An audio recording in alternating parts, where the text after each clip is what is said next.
Here we are onto the interwebs. Onto the interwebs. Get on the freaking interwebs right now about it already. Illegally.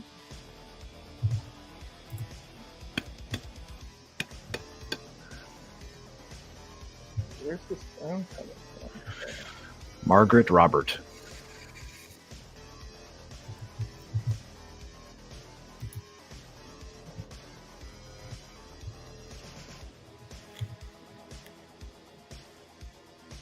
You're parked illegally.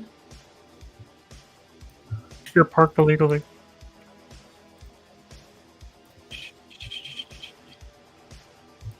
I said, whoever threw that paper, your mom's a hoe.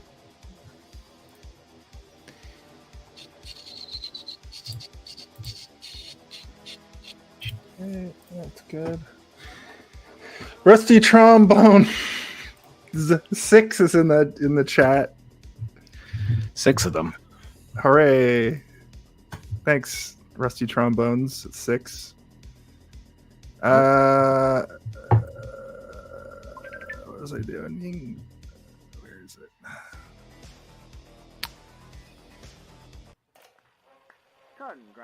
Oh, wait. Let me prep it. Hello, everybody, and welcome to Hey, Did You Do This One pre-show.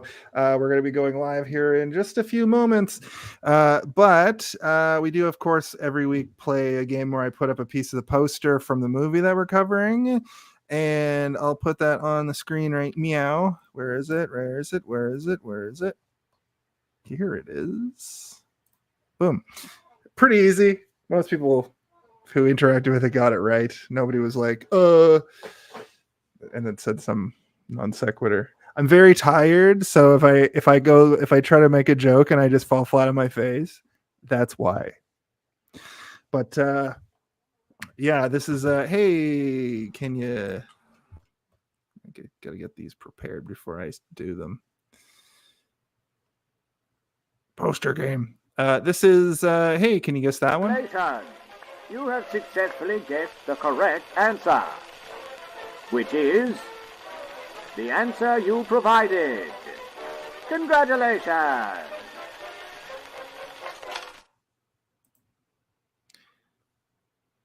Radical. How's everybody feeling tonight? I got a couple people in the room. I'm talking to you, to Steve and Tatiana, and I think Noel is around. I'm feeling good. I lost my voice earlier this week, so we're getting a half voice now. That's good. As long as you can say different words in a row about the movie film Casa Dojo, Host, Mojo, Barbie. Oh, I have notes. Can you hear me? Barbie. Can you guys hear me? Yeah. Yeah. Yeah. Okay, I'm going to get through this. Gordon McDonald gets it again, as usual. He said, it's Barbie. My message is, I'm a Barbie gourd in a Barbie world. Life in plastic, so gourdtastic. Well, Jeez. Thank you. Ouch, was that a ghost podcast? Either you're brainwashed or you're weird. Best quote of the Barbie movie. Chris Murphy, friend of the show, member of the United Federation of Podcasts for his podcast, Hold Up, a movie podcast and trivial debates as well. Stretch Armstrong is a better Ken doll. Hey. Controversial. Boo. He doesn't have his own movie. There's a chance that I'm eating a sandwich. Oh, that's fine. You can mute yourself while you're slapping cheek. Nope. Chomping? Well, I just got home like 20 minutes ago. Oh, well, get her into you. That's Stupid fine. Job. Being a job. Stupid job's making you work. It's bullshit, I say. It's capitalism. Boo. Speaking of capitalism, this movie. Okay. Heyo, Nicholas, speaking of capitalism, Nicholas Latimer wanted to say world peace.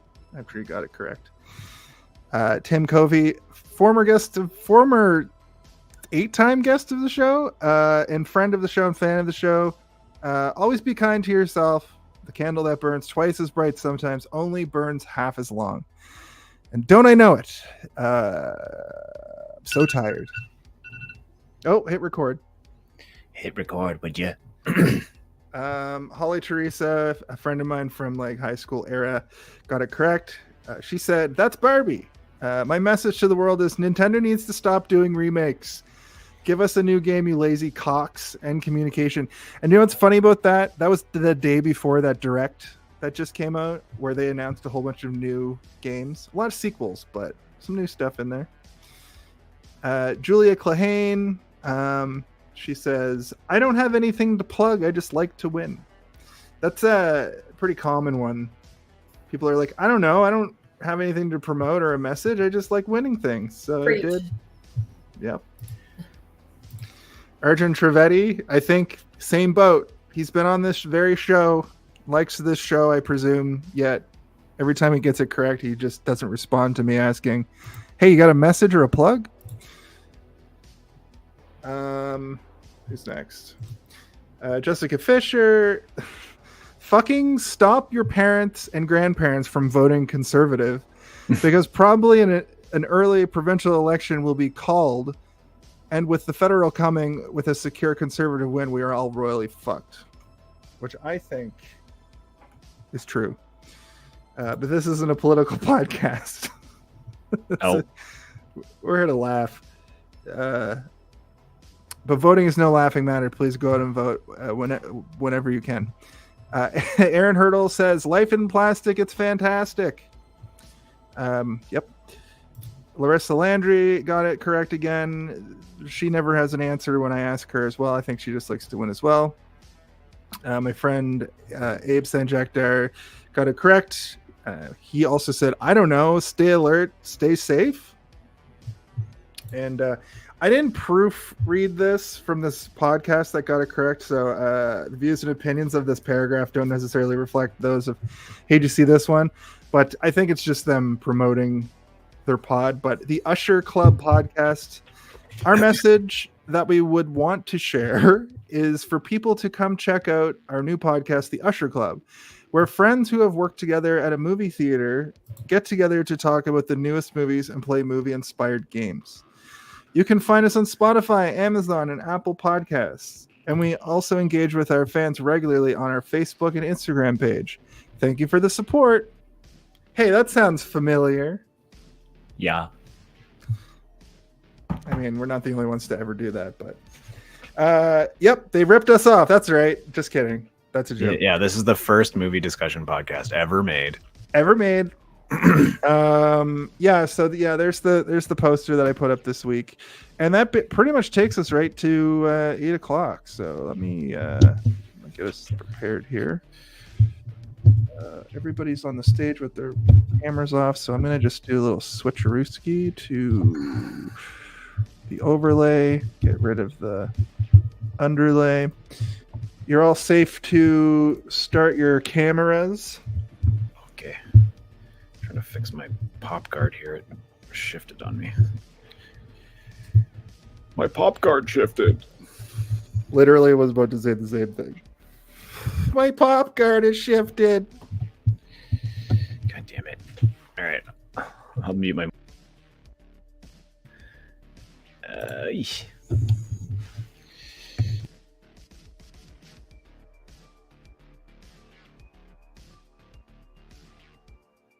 Okay, I'll stop that.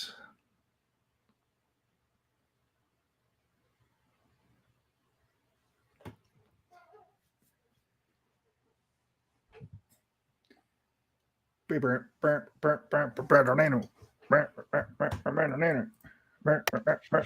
fixed it. Huzzah!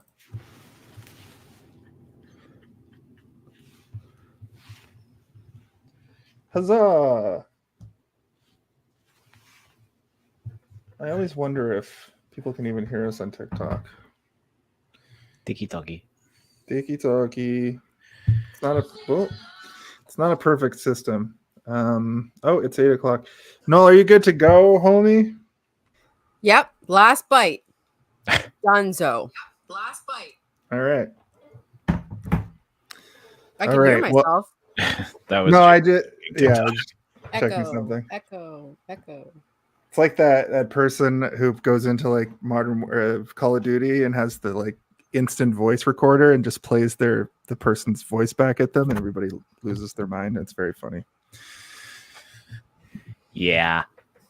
We all saw it if we're on TikTok. If you didn't saw it, then that's obviously understandable. I like Okay. the grandpa who's an ex-military sniper who's just really good at sniping in video games, and he just constantly wins. That's awesome. He makes a shot from like impossible distances and then just goes. That's the kind of grandpa I want to be. Yeah, me too. Yeah, same. We all have to go to the water wars of 2024, though. I don't play Call of Duty, so I don't know if that'll work out for me. Yeah, I play other shooting games. I think it's all the same. It's all the same. yeah, it's just like real war. Oh boy. Yeah, war never changes. Are we not in a political podcast? No, we're a Fallout podcast. I was just quoting Fallout. Yeah, we're doing politics and Fallout now. The politics of Fallout. Okay, in 5, 4. Gather around, freaks. It's Thursday. Thursday nights are the night where everybody in the entire universe gathers around the internet radio and the internet fireplace to tell their internet radio and internet fire stories. But tonight we're in the Mojo Dojo Casa house when Hey, Did You See This One brings you, Hey, did you see this one? What? In a world where society tells you to doubt your strength, question your intelligence, and dim your light, we search for voices to tell our stories. Voices to empower us, uplift us, and keep us heard by the masses. These are the voices of powerful, resilient, and talented women who aren't afraid to speak up and speak loudly. Women who teach us to be brave, to be vulnerable, and to believe in ourselves. So, Hey, Did You See This One? Invites you to Feminist Masterpiece Theater.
Hi.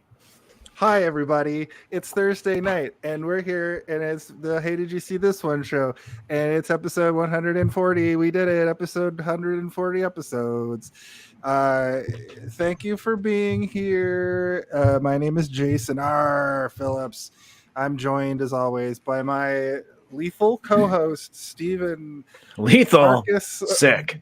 Marcus Anthony Marcus Waters. Phoenix Waters. Marcus Phoenix Waters. We're all dressed in pink, sort of.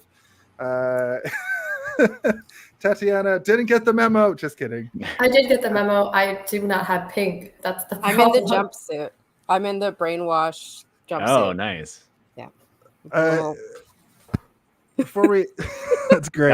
Out of all like the potential Halloween costumes in this movie, that was the one that I was like the most comfortable adopting. I was like, I'll do that. I'll do the jumpsuit. Yeah. You don't want to be And I have a Ken in his little full fur coat? I don't have the I asked my wife where her fur The coat. double sunglasses? Come on. Yeah. You could do I only it. own one pair of sunglasses. I asked my wife where our fur coat is, and she's like, "We don't have a fur coat." And I was like, "That said, Tatiana, just before we get to my intros here, can you just hold up the shirt you were gonna wear because look Just at so the people color of can this see, thing." It's a little crazy. Oh, That's a That's lot. amazing. That's so it something. had to, it Yeah, was that's too something- crazy over camera.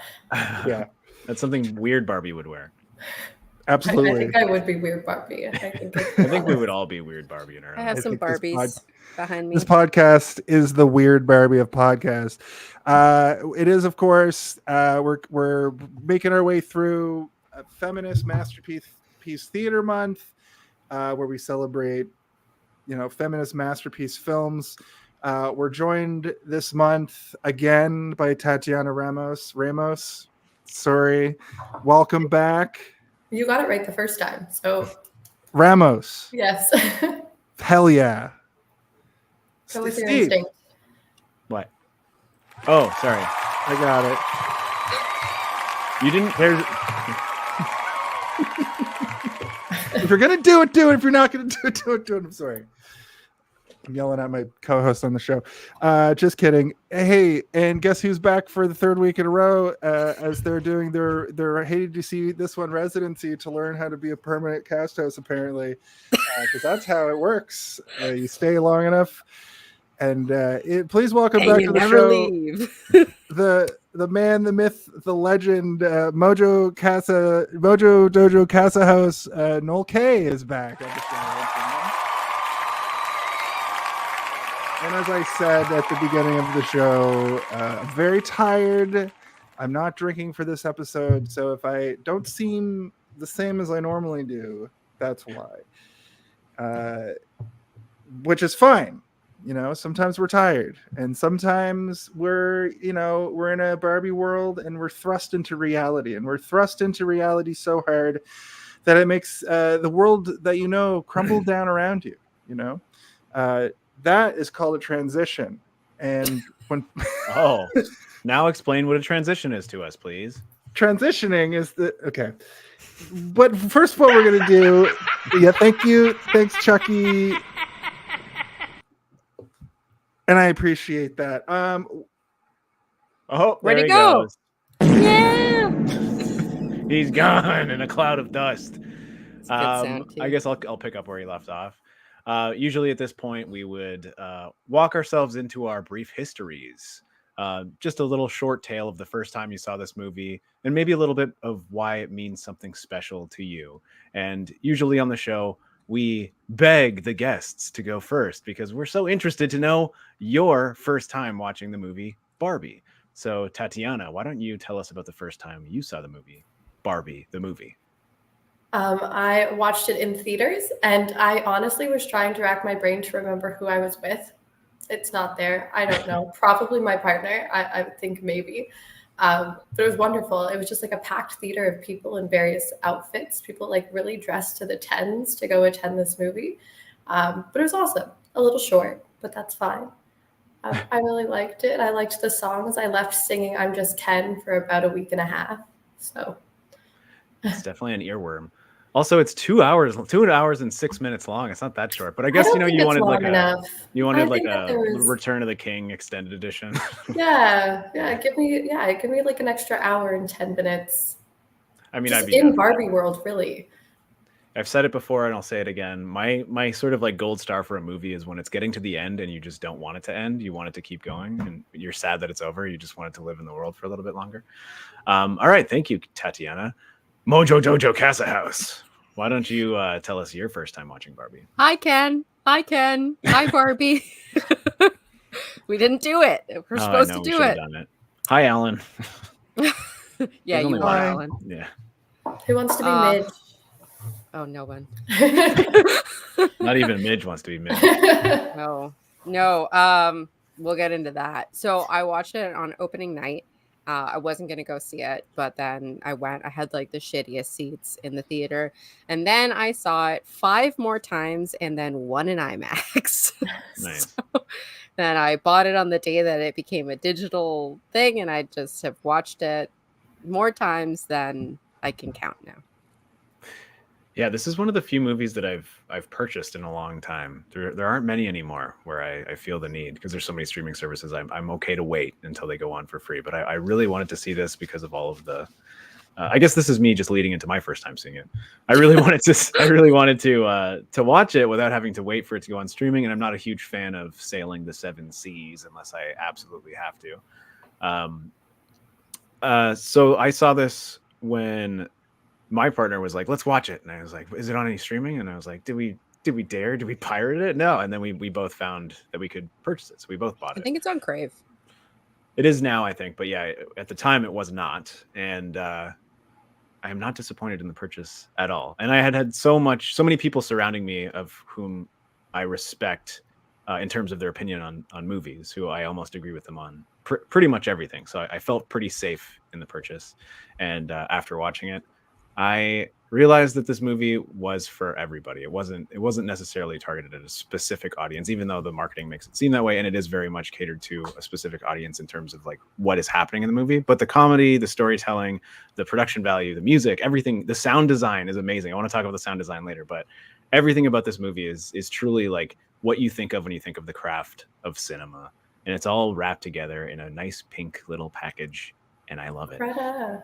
Yeah. When you said The Craft, I was like thinking like by Roosevelt. The Craft. All wrapped up into the movie The Craft. The movie The Craft. Maybe next year. That was the like seedling that became Barbie. I think that movie was on the list for this month, but we bumped it off. Mistake.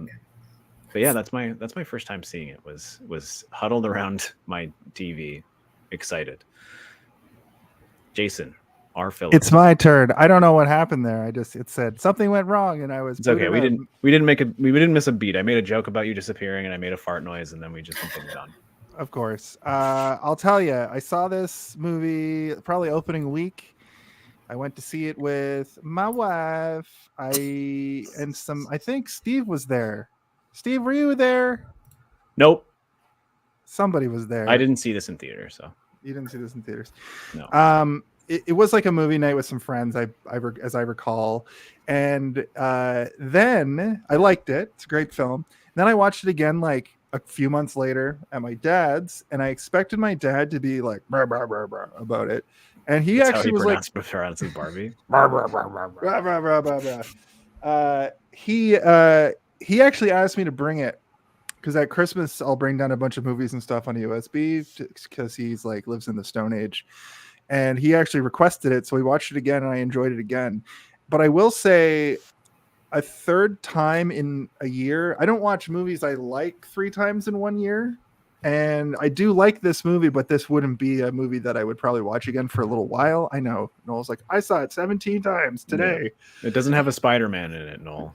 Oh yes, of course. Or an Iron Man. Yeah. Listen, it's not like that.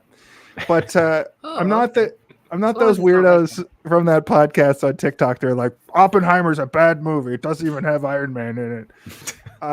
It does. That's a thing. It does Someone have has Iron said Man that. in it. Yeah, people. True. Yeah, it does have Iron Man in it. He's like one of has. the main Yeah, characters. Robert Downey Jr. is literally in it. Right. And Robert Downey Jr. is only good at playing Robert Downey Jr., so Iron Man is him, and It's- the guy in Oppenheimer is him. The math works out. Yeah.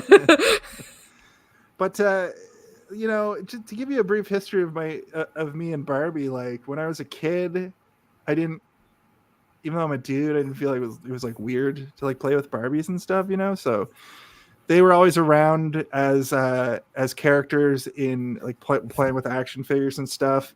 And I always thought, it was really interesting that Barbie had all these jobs, and I'm glad that this movie sort of played on that.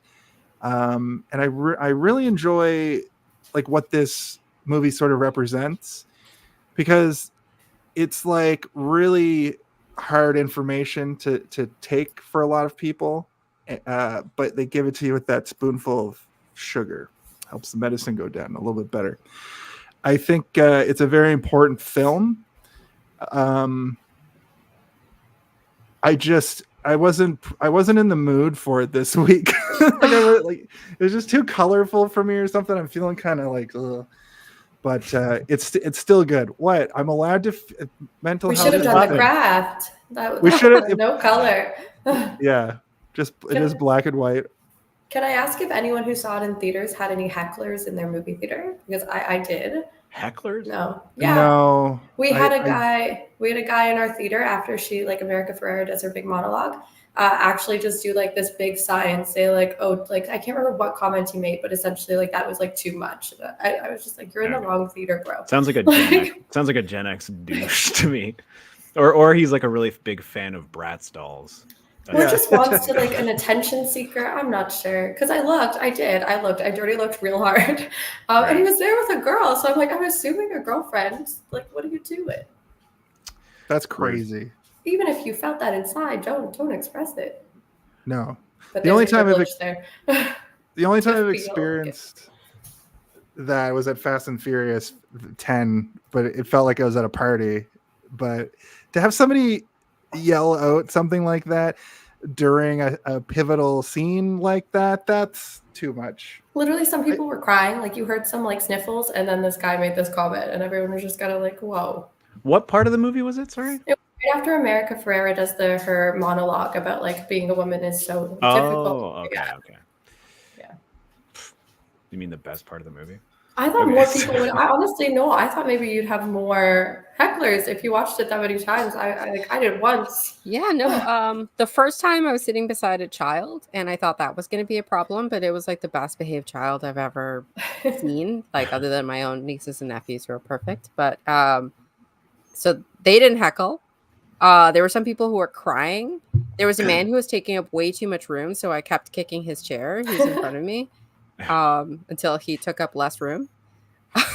So just normal theater etiquette around. Yeah, basically. Right. Yeah. And then when I saw it in IMAX, there weren't a lot of people in the theater. We saw it like a weird time. I also saw it during the day a bunch. Like, yeah.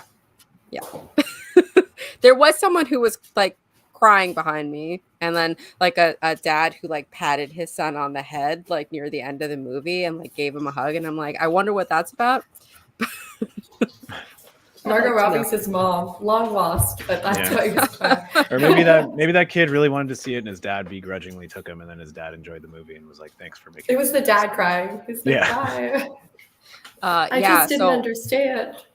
People I went with, the only heckling that happened was heckling at me. It's during the Depression Barbie scene. My best friend was like, "It's you!" So. Oh. All right. Am I hosting now, Jason, or what? I guess so. Okay. Wow. The energy. Phillips, what's going on, bud? Yeah. Hey, I'm back, baby. Welcome to Hey, Did You See This One? That, of course, was our brief history. A brief history.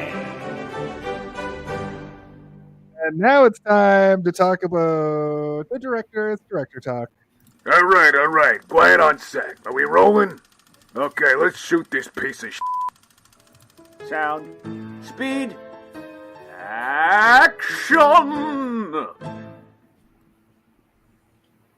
What you know about Greta Gerwig? It's the white lady director pipeline where you start as an actor now, and then you become a white lady director, like Emerald Fennell, who's also in this movie. Yeah. Also, who else? It's like Bryce Dallas Howard. Also, well, I mean, she has a director dad, so I feel like there's like a double whammy there. Oh yeah, this isn't taking away anything, but like it is kind of odd that that's a thing that you have to be like a kind of successful actor in order to get into. Coppola act before she directed. Yeah, she was in that one Fatboy Slim video, and then was in The Godfather. Oh, right. And was in The Godfather as a teat. To be fair, Ron Howard also had the same trajectory. He started as a child actor and really didn't want to act, and eventually. I think a lot of people do. I think a lot of people just get tired or like start to see what it's like behind the camera and kind of want to make that move. Yeah. Some shouldn't make that move. I have thoughts. I think it's much harder for a woman to break into the industry without already being in it. Whereas Wes Anderson can write a fucking plot on a napkin and be like, can I get like $1 million to make this movie? And people are like, yeah, sure. In fact, we're going to pay for your writing lessons too. So. Yeah, no, I definitely agree. Especially just in the way that the prominent directors of today rose. Like they basically kind of just grew up in like a perfect era for when the studio system was changing hands and they just wanted to shake everything up a bit. And then it became sort of a boys club for a while there, right? Sure did. Not to say that there aren't some fabulous female directors that have existed since, the 60s, 70s, 80s. They've existed, but there are far fewer of them, yes. They're very few, right? It like stands given, out. Yeah. They're not given What is it? the time of day. Yeah, the big feminist line. I even think that Catherine Bigelow should win an Academy Award, or that she should direct a Marvel movie. That's the one. Can you give me some Jason sound effects, please? Oh, Thank you. there you I go. thought you were just like, Jason, Lurking. say something. So Greta Gerwig, I mean, she was. I first became aware of her with Frances Ha, but I think didn't actually know who Greta Gerwig was until Lady Bird.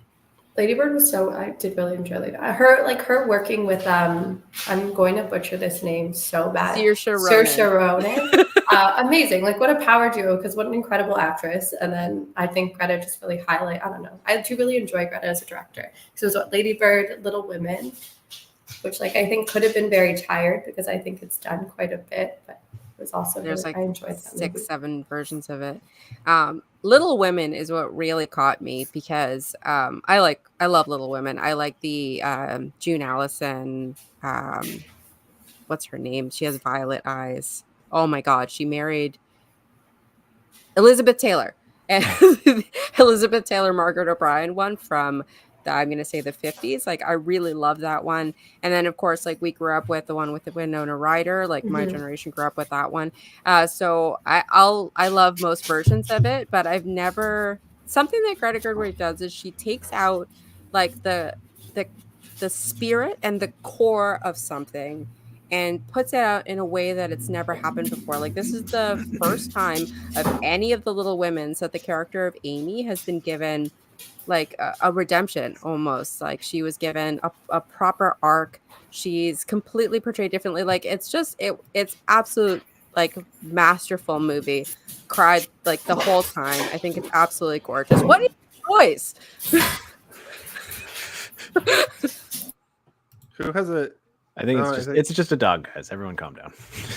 Oh, is it sniffing? Just walking around. They're toe tapping because they're about to go outside, so I'll mute myself for a bit. Cutie! No. My dog was barking the entire last episode, the entire thing. I got Animal Protection Services called on me, they were at my door as soon as I turned off my mic. Sorry, my headphones are also too loud, so that's my own fault. But yeah, Greta Gerwig, she done good stuff. Now she can do whatever she wants. I hope so. Honestly, sorry. Oh, I was just wanted to say I didn't realize she's only actually directed a few things. I thought she was more prolific. But they're impactful. She's just getting... everything she's directed has been out of the park amazing. I think we can't not talk about the fact that she did not get an Oscar nomination for Barbie, despite it just being I also think that speaks to your point, Noel, which is that female directors do have a tougher time getting stuff made. So it's not to say that she isn't prolific. She just hasn't been given the chances that some other people may have at this point. Because after Little Women, very successful, she probably should have been able to do whatever she wanted, but it took another 5 years for anything to come out, right? Mm-hmm. But I think after the success of Barbie, this is a global phenomenon level hit. This is a Star Wars level. This movie made so much money, and it was talked about everywhere. And I think it even boosted Oppenheimer's numbers just by existing on the same opening day. Yeah. Because Oppenheimer was destined to sort of just be a Christopher Nolan movie that would have come and gone traditionally, the last couple. Well, I think Nolan's movies have some staying power, and they are usually talked about for years after they're made. But I think that Oppenheimer is so heavy. It's very heavy for a very specific sect of people. It's also not his science fiction-y jumbo exactly. stuff. It's no, he's making something that is based on history at this point, and it's pretty intense. And I'll tell you, a lot of montages. I've seen Barbie 3 times, and I've seen Oppenheimer 0 times. So it says more about you. I was trying to make a funny point. It's too long.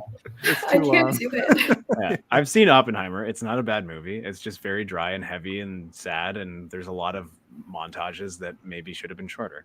Yeah, if I want to be sad, I'll just live my life and watch the news. It's true, yeah. I don't have time for that. I don't watch movies to be sad unless I purposely feel like I need to cry that day. And I have very specific movies I can watch, and it's happy sad.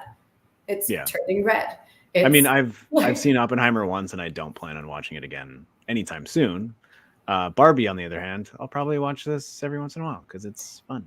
It's fun to put on the and TV nice. while you're getting ready or just, cleaning. Oh yeah, that opening song, so good. Yes, yes, it is. Space Cadet Tim just said that the best movies by male directors were edited by women.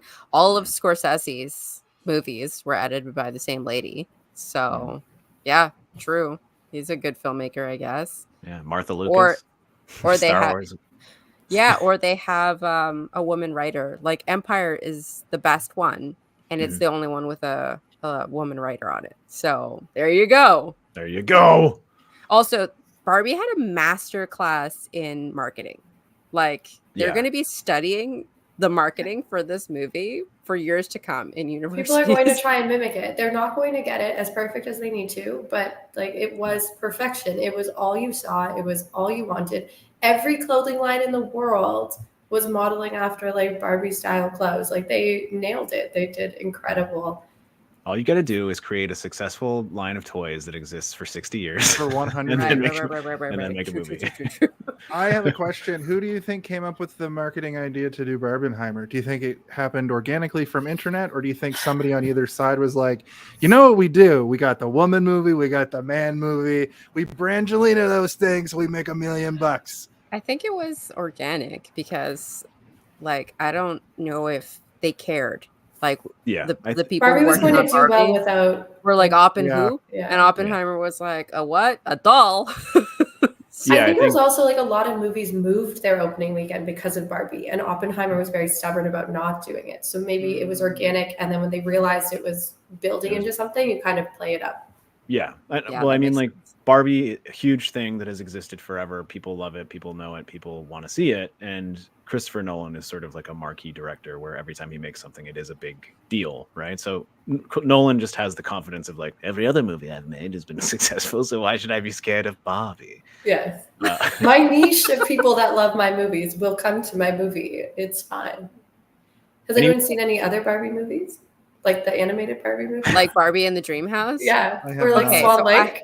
I haven't seen the Barbie movies, the ones you're talking about, but I have watched Barbie's Life in the Dream House, like the web series. Oh, okay. It's so funny. Very Are different they- vibes. Have any of them hit like are any of them like not just like kids content? No, they're though? kids. no. Other But kids. I'm not trying They're to all slight it. bad That's not as that's well. not like that's not like an insult. I'm curious to see if they've ever tried to do anything like this with Barbie, because I know every Barbie video game that's ever come out has been nonsense crap shareware garbage. Like they've never It's made they for could kids, easily- right? It's simplistic. they could Yeah. easily make a Crash Bandicoot style, collectathon Barbie game though. That would I think there Yeah, used to be a might do web well. game. Like I'm pretty sure I used to go on a website. If not Barbie, something like that was actually very closely trying to be Barbie, but legally distinct. I had a Barbie. I had a Barbie. it's Barbie game. Susan. I had a Barbie game for my computer, and I played it all. the Yeah, time. It was true. basically just getting ready, Barbie ready. To That's go the out. best one. You're like, I get Yeah. dressed. There was one where Choose you the had to drive a car and lipstick. pick up clothes on a road. Like you had kind of like not Frogger. What's the game I'm thinking of? Choose your eyeshadow. Choose your earrings. Choose your That- dress. Tim makes a good point. This is what I know from Barbie video true. games. She's always got a horse. Yeah. Riding a horse. Yeah, Barbie's Make her put her on a horse. Make her have to like collect. she's an accomplished rider. Not everyone can say that. That's gonna be the whole sequel. Ironically, in this, Ken is the accomplished horse rider. I don't think we've ever seen him ride a horse. He just I don't really think he loved knows how. horses. Yeah, Yes. he just likes horses. Right. That's a good- Oh yeah. In fact, they do the Monty Python Yes, they do. thing. Before we move off director talk, Steve, do you have the numbers for this movie? What it cost and what it made? So this movie cost $128 to $145 million to make. I guess they just aren't sure. Like I don't They know. didn't include the marketing budget. Yeah, They never I mean that's did. probably lumped in there, but it made almost $1.5 billion. I think only female director to cross $1 billion, Yes. right? Probably, Yeah. yeah. Yeah, the one that they eclipsed was Captain Marvel. I Okay. believe that was previously the highest earning female director. Yes, that sounds right. Yeah, it's right. I say it confidently because I'm Mhm. Barbie. Yeah. And I mean, it's all good for Greta because I mean, now, like you said, she's going to probably be able to use this as a blank check to sustain her career for the rest of her life. I assume like this one success will probably be enough to keep her around forever, no matter how poorly something might perform. She'll be getting the calls. I hope. Well, she at wants to least. do Chronicles of Narnia. Yeah. And I She'll think probably be everyone's able to make- terrified of that. Yeah. She'll also probably be able to. Well, she'll probably be able to make a good Chronicles of Narnia that doesn't just feel like a, you know, Guaranteed. I don't want to say rip off, but you know, those kind of felt Derivative? Rip-off of let's what? do Derivative. is the let's word do you're looking for. Lord of the Rings, yeah, derivative. But she's probably has her own stuff that she wants to do that is fun in the way this movie's fun. Like a dramedy with that lens would be fantastic. Well, I mean, that's like the good thing about Barbie, right? Is that there isn't really like a set storyline that you have to follow. It's just take these characters and tell an interesting story with them, and that's exactly what she did. Barbie and can then be Mattel was anything. like, show all the toys, all of them. All Okay, but the I loved toys. it. Every time they did the outfits like in the air, I loved it. Yay. Not the palazzos. To talk about men for a minute, I think Noah Baumbach's voice is heard quite a bit through this as well. I think they're an incredible writing tandem. So he did good. He did good. He did good. He did good. Men. Yeah, Noah Baumbach. Just before we quickly, who is They're oh, life that's partners, That's her right? Oh yeah, partner. Okay. He did. Oh, he wrote Marriage Story. Okay. Good soup. Do you want to go to the body of the episode? Yes, let's go to the body of the The body of the episode. This is the body of the episode. This is, of course, the part of the show that is the show after the show. Usually the first half hour is us going through all of the things, and then around 8:30 we start podcasting about the movie we've decided to do for this week. It used to be much more front-loaded with me just saying a whole bunch of stuff. Just stop talking What? for a second. Okay, now go. Remember Remember I told you last week where when you start talking before the recording is done playing, it starts to mess with your mic. But does it only mess up for you, or was that happening? It Yeah. happens. It happens. Son for of a everyone. bitch! Do I have to say all that over again? No, you can still hear it. It's just like you have this way of speaking where you don't stop speaking between sentences for so long that I thought the microphone would catch up and it just didn't. So I had to stop you for a second. Like the French. Okay. Yes, I'm basically speaking That's French, true. but in English. Or a Torontonian. Yeah, you're not from Yeah. Toronto. Get out of here. I'm half Halifax, half Toronto, half Ontarian. At any rate, this is the part of the show that is the show. Welcome to Hey, Did You See This One? We are, of course, talking about Barbie, the movie starring Margot Robbie and Ryan Gosling and Simu Liu, and all. Speaking of Toronto, and all kinds of other great actors that you know from around the world. And the reason why I'm just sort of talking at this point is we used to do this thing where I'd run down the plot, but we got rid of that.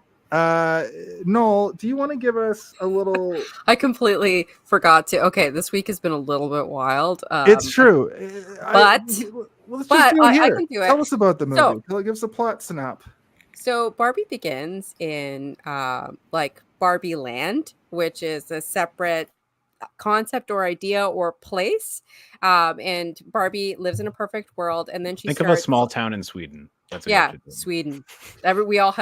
Everyone say Sweden Sweden. together. Exactly.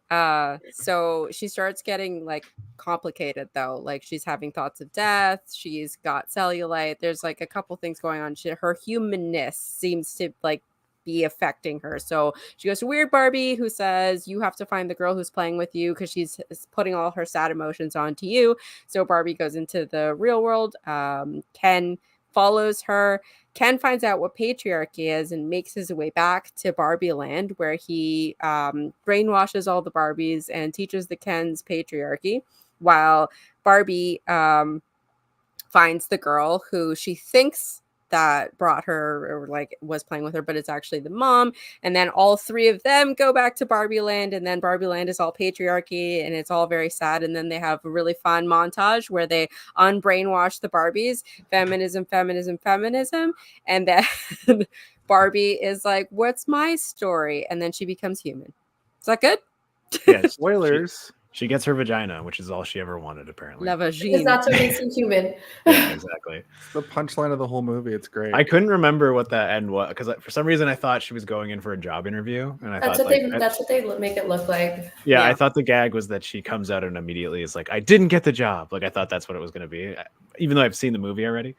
And then I was like, pleasantly surprised that it was a very funny gynecologist joke. Greta said she wanted to end the movie with like a mic drop, and that Right. that felt like the best sort of mic drop, which is, I'm here to see my gynecologist. Yeah, Which like you don't really expect a joke to end with gynecologist. yeah. The amount of people who didn't know what a gynecologist was or thought that it was too crass to mention a A doctor? gynecologist in a movie. But The doctor. a doctor. What A doctor? doctor of a human part. Like, tell me how that's different from an ears, nose, throat doctor. We're butt doctors. We're Because not one's a butt doctors. vagina. Don't you know We're what a vaginas are for? proctologist. Like we can't talk about proctologists? Come on. Cosmo Kramer, the Yeah, ass man. But butts are funny. They make funny noises. So yeah, no, I mean, I was surprised at how many genital jokes there are in this movie, considering it seems pretty safe for like kids or whatever, right? I mean, I don't think that they're risque jokes in any way, and I think that they're pretty funny and like safe. But I'm surprised that what I'm surprised at is I'm gonna beat you off. I'm not surprised that they're in there. I'm surprised that like somebody didn't try and stop that at some point, or Like maybe Mattel? they did. Who knows? Yeah, Mattel. But I'm talking about Mattel over here. I loved it. I also feel like as a kid, like when it wasn't a secret that Barbies didn't have genitalia, like you would sit there and be like, the Barbie doesn't have the same thing I do. Exactly. Yeah, Like, you it's were the very thing. aware. But It's I'm a talking thing. like the joke where Beat you off, I think, was a well big that's all. That's very like it's okay. It just sounds like they're jerking each other off, which is like wow. What else do Kens do? They don't have a place to sleep. I know they sleep at the beach near their little fires that they have. They all have. Yeah, their we own don't know where individual they ones. go. The way I interpreted that beach off thing was, yes, it's a joke, but also it's like the dick measuring competition. But because they don't have like Dicks. they're anatomically in whatever, they're not anatomically correct, that that's the trade-off. Like they don't know how to have a dick measuring competition, so they're having this ridiculous like beach thing that they're not even aware of how crazy it sounds, because Alan is just standing there being like, Yeah. Alan was gifted with the gift of knowledge and actually knows human. I think this is what I got from him. He's perfection. Michael Cera awkward is just the best. It's why we loved him in Tuna. It's why we love him in every movie. He's that same person. The joke that I was referring to is the one where Kate McKinnon says, "I'd like to know what kind of fleshy or flesh-colored bulb blob I'm he's pretty working with sure- underneath Yeah. those jeans." I'm pretty sure that she ad-libbed that. Yeah. I'm pretty sure she ad-libbed a bunch of her lines. Okay. I don't think you let Kate let her be in this as weird Barbie and not let her ad lib as weird Barbie, right? Like that's how you get the one weird. part where she's like watching the entire monologue and also a huge kind of confrontational conversation while her leg is just sprawled up on the wall and she just holds it there for like 8 minutes. When they said, "Why is okay. she always in the splits?" I laughed because all I could remember was my pile of Barbies, all of them in the split position, just like trashed there while I left to go eat lunch. I had a friend who had several weird Barbies. And just before we get off the Alan thing, it's such a sad existence to like, because Ken is an accessory and Alan is an accessory to Ken. To be the accessory of an accessory is just so like you feel bad for the character immediately. And like you were saying, like Tatiana, like it being played by Michael Cera is so perfect. His performance in this movie is like weirdly good for like how kind of small a role it is. And then it turns out he can just like take out 10 men with his bare hands also when he's just fist fighting all of those like worker guys. I was howling every time I watched it. He's built the same as Ken. They share the clothes that they share, so all we his don't clothes know. fit But him. under that, six pack. Just So jacked to the on the nines. box, so like Barbie came out first and then Ken was added, and then they brought in two characters, Midge and Alan. So Midge originally had like a little bob and like freckles, but she was the same proportions as Barbie. So her box said like Barbie's clothes fit her, so that you didn't have to like, oh, if you already have a Barbie, you'll have a. So Alan was the same. Like Alan, Ken's buddy, all Ken's clothes fit him or all his clothes like fit him, and it was just like a marketing thing. But amazing to take that and to make something of it. Like all it is writing on an old box. Alan did come back later married to Midge, and that's where we get pregnant Midge from, and then she was discontinued because it promoted teen pregnancy. She wasn't a teenager. Nope. It is But it weird wasn't- that she had a baby in there, though. I think that one was an odd It's one. so weird.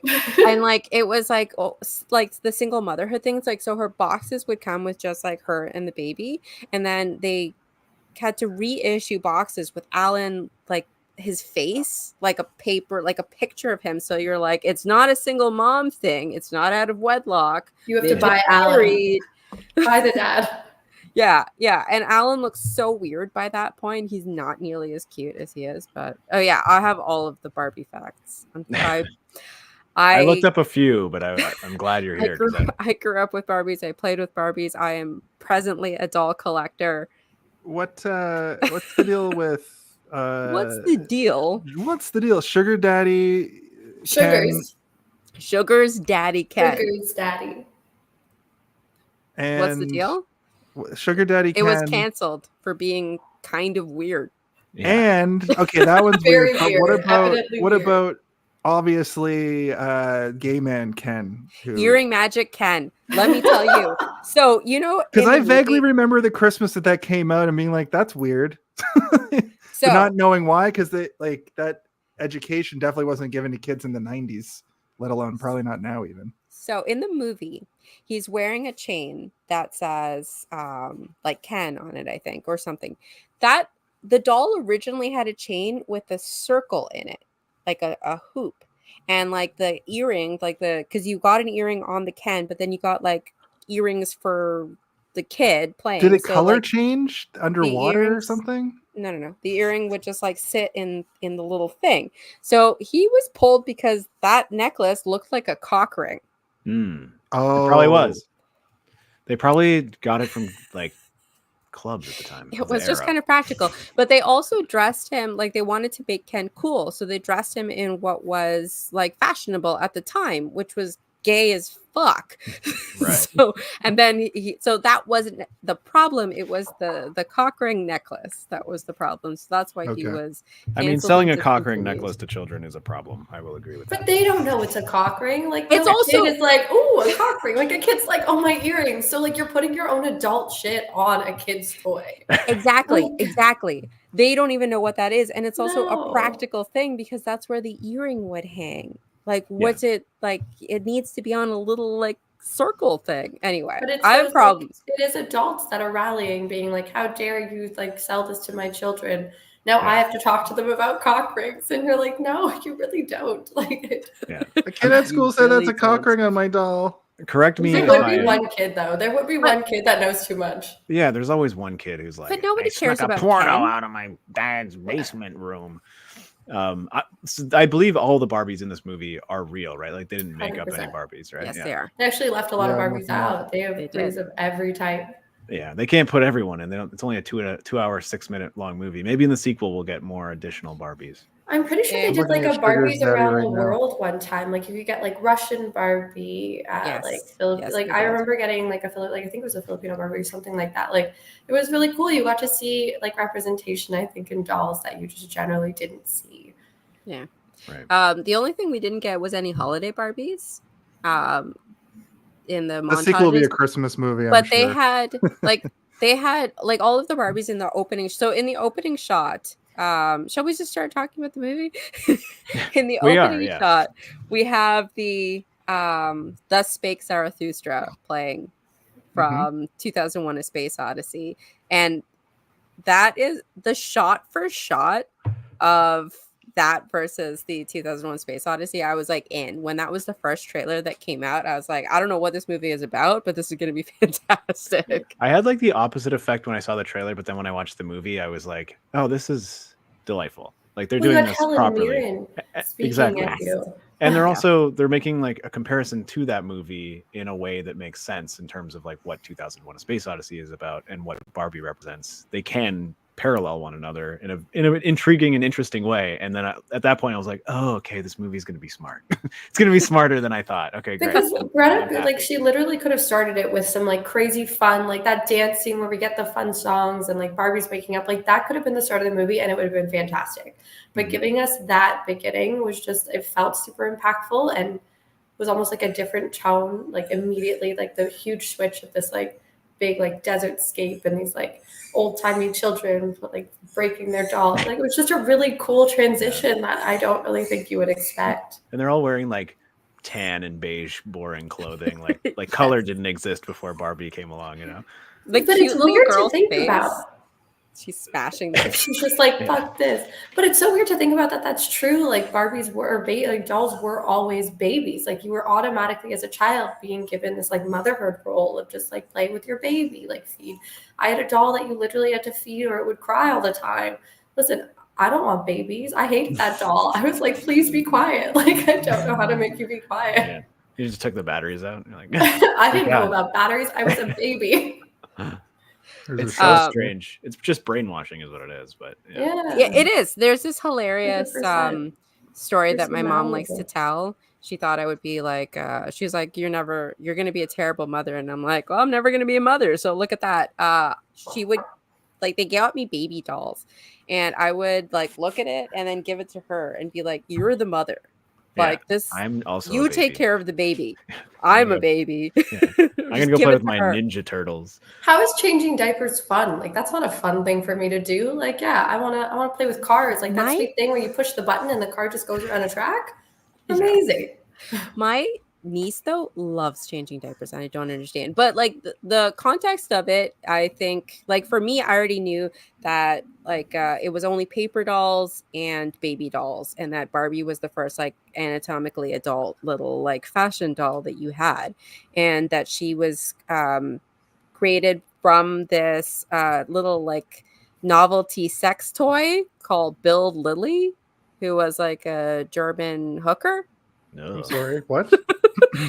News. I've never heard turn this hooker doll into a children's doll. So you're telling me that Barbie or whatever, the person that made Barbie's handler, whatever, she was like, I'm such a fan of German sex toys that I'm going to make a doll. So they went on a family vacation and they used to sell these because Build Lily was a comic. Like it was a kind of a gentleman's comic. So they had these like little dolls that you'd buy as like novelties. Like, oh, it's a joke. Like this guy's having a stag. So we're going to get him a Build Lily doll. Right. So she was all like, if you look her up, she looks almost exactly like the 1950s Barbie.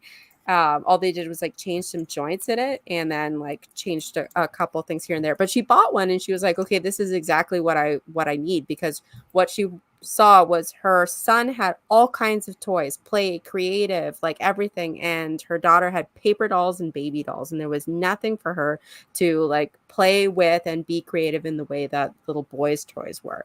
So they got this guy who used to do missiles and like who designed like some kind of rocket bomb thing, and he's the one who created the joint movements in Barbie. So those were patented. So that's new in Barbie. And then they like shaved off her little like nipple things and made her look a little bit less. So that's how Barbie. Yeah, here's she is. Here's the Build Little. That's like exactly the same. Like I think the makeup's a little intense in the face, but that's literally the same doll. Yep. And then here's the OG Barbie. Yeah, that's also like the Mount Rushmore of Barbie heads in the background. That's the head on the forefront of that. It's Barbie, Kira, Christy, and Teresa are on the monument, and there's. I didn't notice that until my third viewing, also. So that was great. See, I was like, "That's Kira." That's like me. I was in the theater being like, "Oh my god!" I just thought they were all Barbie. Oh no, they're very important face molds. The first like African American friend, the first Asian friend, the first Latina friend. Those are the ones on that monument. I didn't even really wrap my head around the fact that she's stereotypical Barbie until this viewing too, where I always just kind of thought they were all just different iterations of kind of the same person or something. Like I never really thought about it that hard, but this movie actually makes you think about that, which I thought was really interesting, and I'm glad that they expand the universe like that, because it's a somebody like me that loves shared universes of things. It made me interested in all these characters. So in the next movie, when they're pulling even more obscure 90s things that I remember from the Wish book or the Wish catalog, I'll be like, oh yeah, I remember that weird thing. The state, what's the babysitter, and then she gets older, and then when you put her arms up, Skipper, yeah, and then Growing Up Skipper, and her boobs get bigger. Like, what the fuck? That's puberty, baby. So you get massive melons. If I tell you that was one of the that was a doll that was, so a lot of the dolls were created by women. Like the main, they were called themselves the Pink Berets, and they were like the think tank of women creators. Growing Up Skipper was created by a man who was like, my daughter is going through changes. I want to have a doll that does that. So like you pull the only change is that your boobs grow. And she gets a longer skirt. So she gets a little bit taller, and she comes with a short skirt, but then she's packaged with a longer skirt, and you can change the skirt on her. Like a transformer. Like just like a transformer. You have to be more demure, more chaste. Yeah, you have to have floor length gown now. You guys gonna have to rein me in, because I can like tell you everything about Barbie. I understand why you're on the Barbie one now. There's so much knowledge. No, this is fantastic. I just have opinions. My little bit of research that I did was like, so I guess there probably is a Barbie in a wheelchair. So I wanted to look it up, and like Becky, her name was Becky, and the research that I did was that there was a little girl who was in a wheelchair, and she had Becky, and she had the dream house, but the wheelchair wouldn't fit in the elevator of the dream house. So she wrote a letter to Mattel being like, can you guys redesign it so that she can fit inside the elevator? And then according to the research I did, this might not be true. They tried 3 different times to develop a wheelchair or an elevator that would accommodate one another. They couldn't do it. So they just canceled the Becky doll instead. Like they just gave the middle finger to this child. I think the wheelchair does roll into the current elevator, but wheelchair Barbie is still a thing. So in 2014, they came out with a line called Fashionistas. So Barbie used to be like one height, and there were variations. Like the original Barbie wasn't blonde. She came in 3 different hair colors. She came in brunette, red, and blonde. But yeah, same basic type. The face mold has also changed a bit, but fashionistas have different face molds, different heights, and different body types. So that was their big thing of inclusivity. So they launched that, and in the fashionistas line, there's always a wheelchair. Like there's a wheelchair Chelsea as well, and then there's a wheelchair Barbie and a wheelchair Ken. And they are actually very good sellers. Yeah, there we go. There you go. And she comes with a ramp. That's pretty cool. Mm-hmm. I'm over here. So they didn't cancel the doll then. My research was false. I just thought it was such an evil thing to do. They may have canceled Becky because Becky's not a character anymore, but they do they have characters that come and go.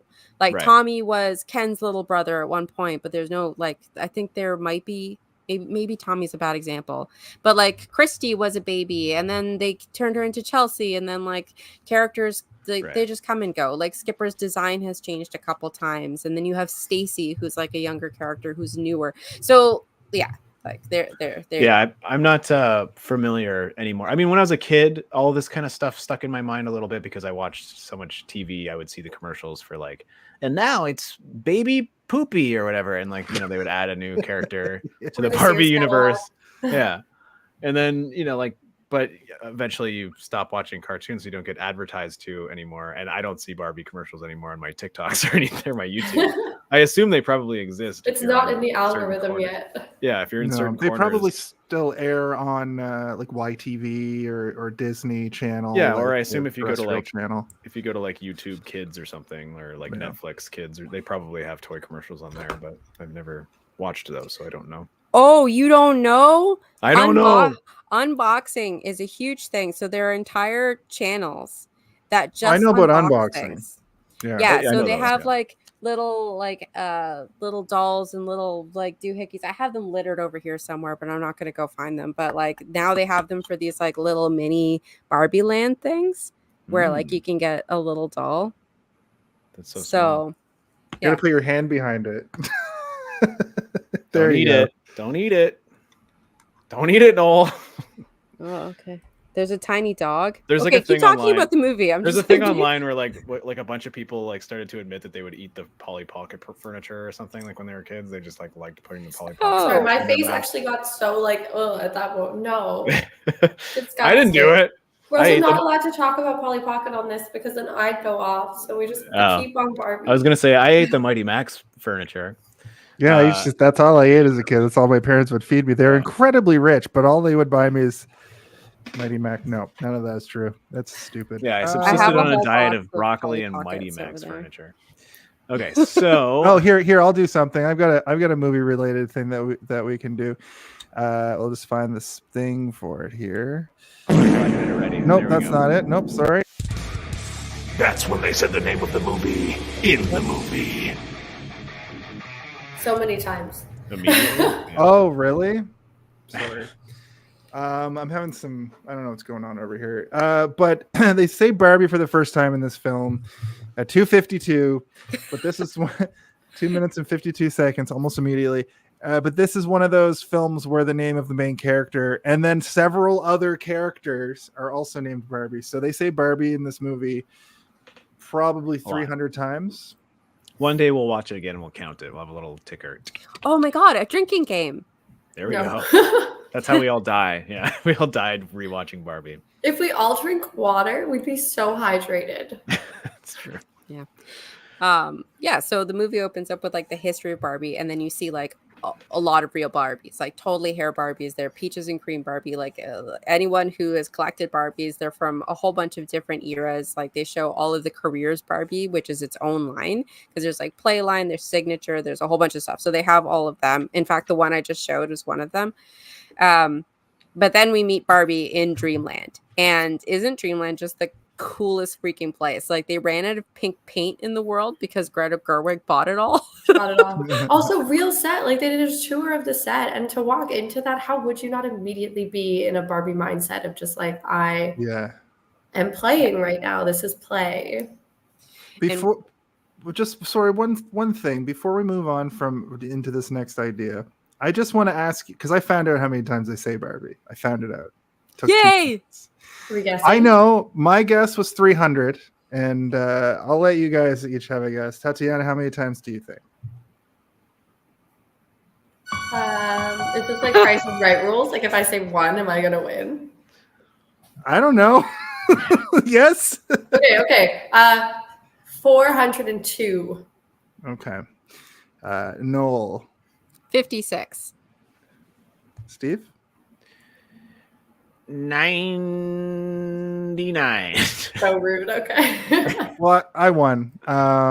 It was 267 times. That's Wow. amazing. That's amazing. So, you know those people that go to a movie and then they walk out when they say the name of the movie? They Just you gotta get up and leave. you just gotta immediately. leave. Yeah. Yeah. Sorry, I didn't mean to derail you guys, but before we move too far off from the subject, but you guys were talking about The movie. We're talking about right. garbage collector Barbie. So we see her in this outfit. Yes. And very early in, you see the Wizard of Oz in the background where she's driving. And this movie is so Wizard of Oz coded that like that's just there on purpose. Like Barbie's Dreamland feels like Oz when like the sepia tone goes into like that amazing Technicolor. Like that's what Barbie feels like. Just the colors are so rich, and it is an Oz. And like obviously at the end she like clacks her heels together and goes into the real world, and like the journey is very opposite of the Wizard of Oz. But I just really like that there's like it's playing in the theater that she's driving by. I was just like, Greta, I see what you did there. it also reminded me of the Brady Bunch movie. I know I've brought that up before on the show, but that's slightly different. The conceit of that is that the Brady Bunch are just themselves in the 1970s, but they live in the brutal 90s of grunge and hip hop and you know, Pleasantville, sex outside of marriage. Pleasantville as well as like that. But this had that thing of when they leave their, like the Brady Bunch house in the Brady Bunch movie is very like pastel colors, very bright. Everybody's like gets along and they're a big happy family. And then they go into the disgusting Los Angeles 90s and it's just like goes brown. And that's kind of what happens when they go to Venice Beach in this. Everything's really like gross. But I mean, real life is gross. Also, she's wearing a gingham dress in pink, which is like the Wizard of Oz is the blue gingham dress, right? Like, yeah. And I mean, yeah, to your point, no, like even just the artificial nature of everything, like the old Wizard of Oz, like the painted backgrounds and things like purposefully looking artificial. It's so charming in this movie. Her breakfast, her milk, and like her not drinking and like the shower, the lack not having of water. Yeah, like everything not having water was amazing. And then just like the little things where it's like, oh, we're going to go to the next level. Not only is she living in this dream world, but also she doesn't have to go down the stairs in her house or down her slide. She just levitates to her car as though there's a big giant hand moving her, right? Yep. Which is also so fun. Did you mention that when the wide shot that you said you were talking about how it's just a Barbie in a car? You said that already? Or it looks like it, the top down shot when she's driving through the... We haven't talked about that yet, no. Oh, okay. I noticed that this time because I was watching it on a big TV. I somehow didn't notice it in theaters, which is probably the biggest TV you can sit in front of. But I think the first time I saw it, I was kind of taking it all in. And that's why I somehow didn't notice the Barbie Mount Rushmore also. You're just kind of taking everything in. And I thought it looked really interesting. And to that note, a lot of the times when Barbie and the coming down like a hand is like just bring her down to the ground. When Barbie does like Barbie things in this movie, I thought it was really well done. Well, like when she's sitting on the curb and she's sad and she falls over and her legs stay straight, you know, and the weird Barbie splits thing, like it's so well done. It is. Yeah, one of my favorite things. Step out of the shoes. Yes, and she's still on pointed toes. And that was one of the first, I think, press release shots. What got me when I first watched it was when she opens her fridge and it's just like the paintings, because in the Barbie houses and in the play sets, like some of it is like actual like pieces, but most of it is just stickers. Like, so when you open like the fridge, it's just like stickers of stuff. And so when I saw that, I was like, yes, because you only have like the one actual milk and you have pictures of the other items. And your parents have to put those stickers on for you. You're not there already. Oh, they're all sideways and whatnot. Yeah. If your parents had shaky hands, your dream house looked like shit. Believe me, I know. And then the Lizzo song that plays over, like if that was a real mirror, you'd see like she's singing about her day, and I think it's just too funny. I mean, Lizzo is canceled, but she even stops and like speaks. I think in like the day after, where it's just not going as smoothly. Like it's just a very funny kind of like, it's a very funny bit in that movie. Like it really works. Yeah, I think that the entire opening bit it's setting the tone for the rest of the movie, and it does an amazing job of kind of opening your eyes to what kind of humor you're going to be expecting, but not also giving away every kind of punchline throughout. You know, you can compare it to something like Austin Powers, where you're realizing, oh, this is going to be absurdist comedy the entire way through. We're watching a cartoon. And it is sort of that way in Barbie up to a certain point, and then the humor switches, right? We're getting different types of humor. It's almost like it becomes a different type of comedy, but the comedy's remaining until you get back to Mattel, the Mattel headquarters, where that is also just a cartoon show inside. Like the real world is the real world, and then Mattel and Dreamland are cartoons. They're little offices. I don't know how you get in or out of. Tiny cubicles. Well, I don't know if anyone watches Sex Education, but pretty much the entire cast Education is in this movie. So kudos. I guess maybe Greta or whoever's hiring really enjoys that cast and that TV Well, she show. likes English people because like Little Women, like a seminal like American text is all English people in Greta Gerwig's version, like all British. So Ben Kingsley, Adair, like everybody in this movie is from Sex Education, except Margot Robbie, Ryan Gosling.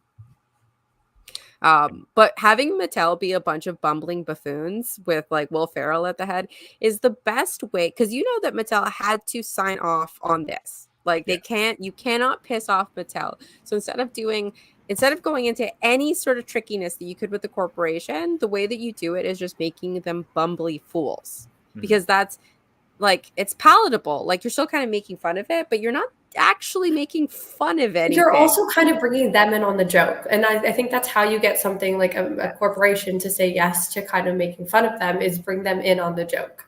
Like, Yes. I think that's the only way they could have done it. And it was very silly. Yeah. Will Ferrell at the helm was very silly. And those moments, they feel like the Barbie Land stuff. They feel more like a stage play than everything else, right? Like even the chase sequence is almost like something you would see in a musical on stage, where there's like this weird choreography of them running and zigzagging through this cubicle bullpen, basically, with all these people who are wearing the exact same clothing. Whereas like Barbie Land, everybody sort of has their own identity through their clothing in terms of the Kens. Like they're basically all the same guy, except they're just wearing different button-up t-shirts with nothing underneath. Whereas the Mattel company, all of the lower rung people are wearing a sweater vest, a button-up shirt, and like khakis, I think. They did an interesting bait and switch with that, where the first time I saw the movie, I thought that guy that goes up to talk to America Ferrera was going to be more of a character in the movie. And then it's revealed that America Ferrera has a husband and stuff. And then none of this is the point. Also, it's kind of shown.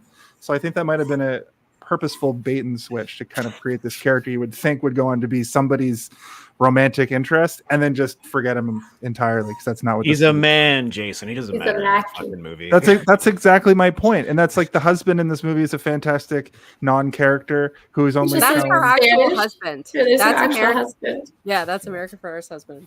He's Right. learning Oh, right. Spanish on Duolingo. It's so cute. I love every scene he's in. It's only 2.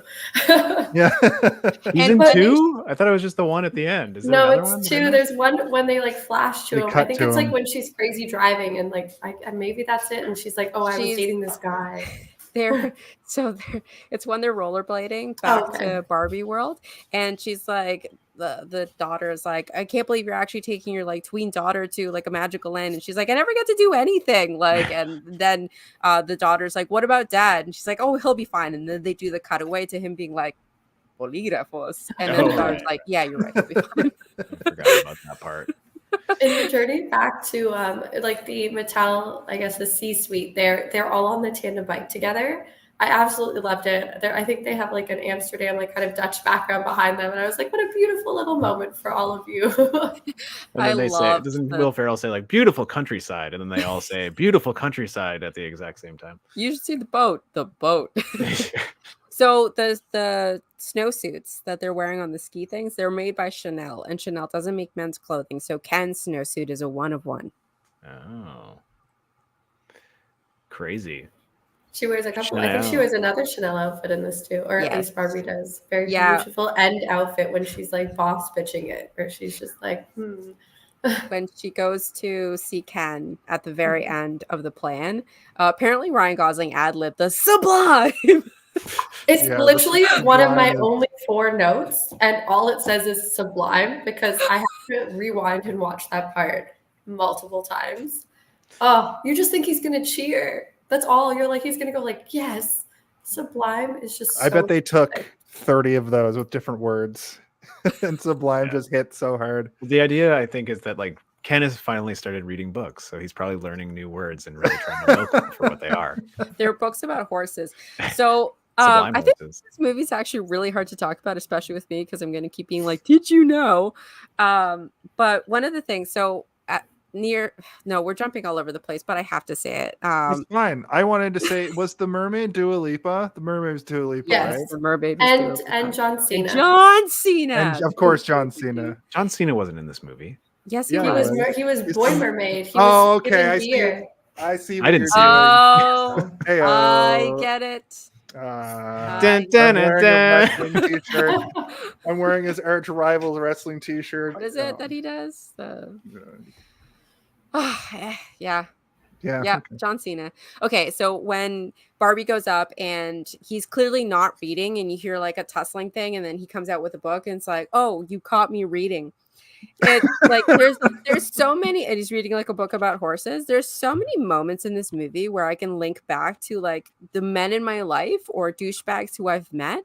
And one of my favorite like absolute takedowns of somebody that I know was that he was described as the kind of guy who has Kierkegaard in his back pocket so that you know that he's reading Kierkegaard. So I will unabashedly read my Star Wars books and not give a shit who knows about it on the bus even. yeah, That's but different. Kierkegaard is like that's different. some college level shit. Like Right. nobody is reading It's a very Kierkegaard. specific type of image you're trying to put out.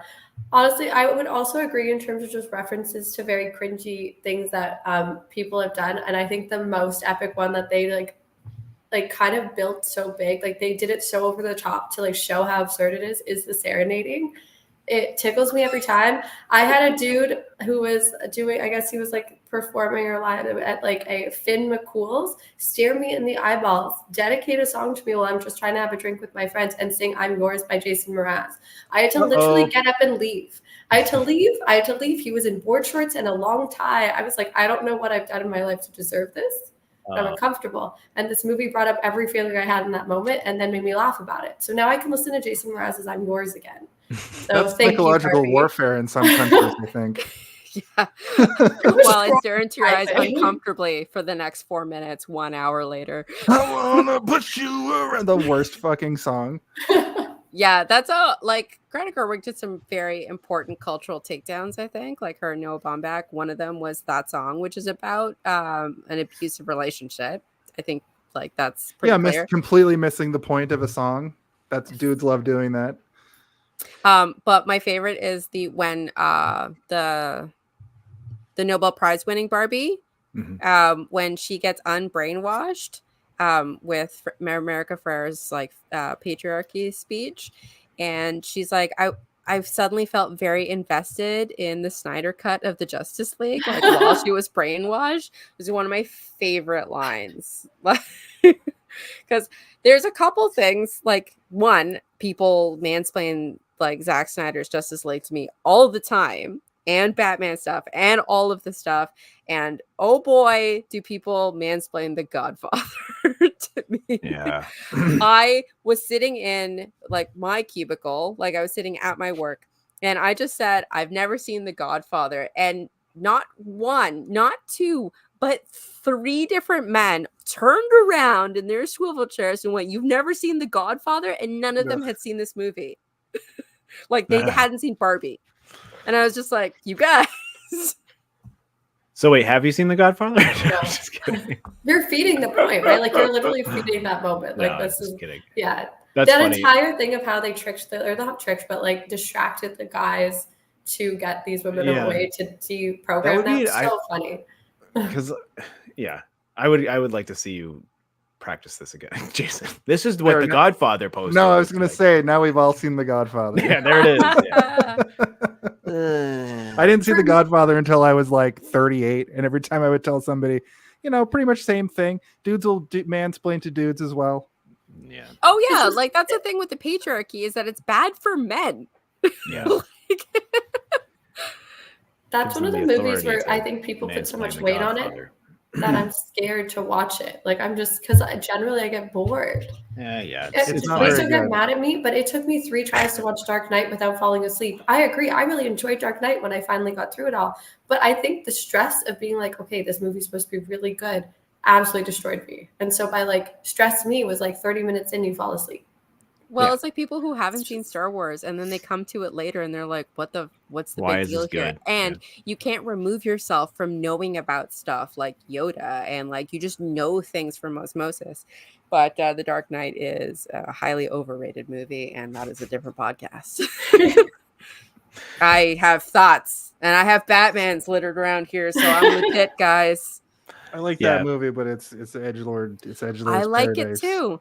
It's just I think that's generally people overhype movies where they're like, "This is the best movie you'll see," and then you kind of sit there being like, and people also like they weirdly connect themselves to the movie and adopt it as part of their personality to a point that it's unhealthy. What? I'm not commenting on anybody in the room right now. But I mean, movie's the best movie. There was like a large chunk of my life where like Star Wars was attached to my identity to the point that people knew me as like a Star Wars person, and every gift I would get would be a Star Wars themed thing. And maybe I don't want a Star Wars present anymore, guys. Give me something other else. things. I like I want other a stuff Battlestar other than Galactica lightsabers. toy. But I mean, like that was my own doing, and I did love Star Wars. But like, there are people who do the same thing with The Dark Knight and with The Godfather, and The Godfather is heralded as one of the best movies ever made, but it doesn't mean that you have to like it. It really doesn't. It Also, doesn't at at all. the time, right? Like, is that going to last forever? As like the world changes, you don't know. Yeah, I mean, I can watch The Godfather and appreciate it, but I'm not going to sit here and like have my jaw hit the ground if you don't like it. I'll be like, yeah, I can Liking a understand why you movie don't like shouldn't it. be your personality. I think No. that's just the base point here. What do you mean? Sorry. What do you mean? Hey Noel, how many times did you see 6 in the theater? Oh I God. feel like I don't want to talk about it. I mean, I was there for one of I them. think 9 times. Yeah.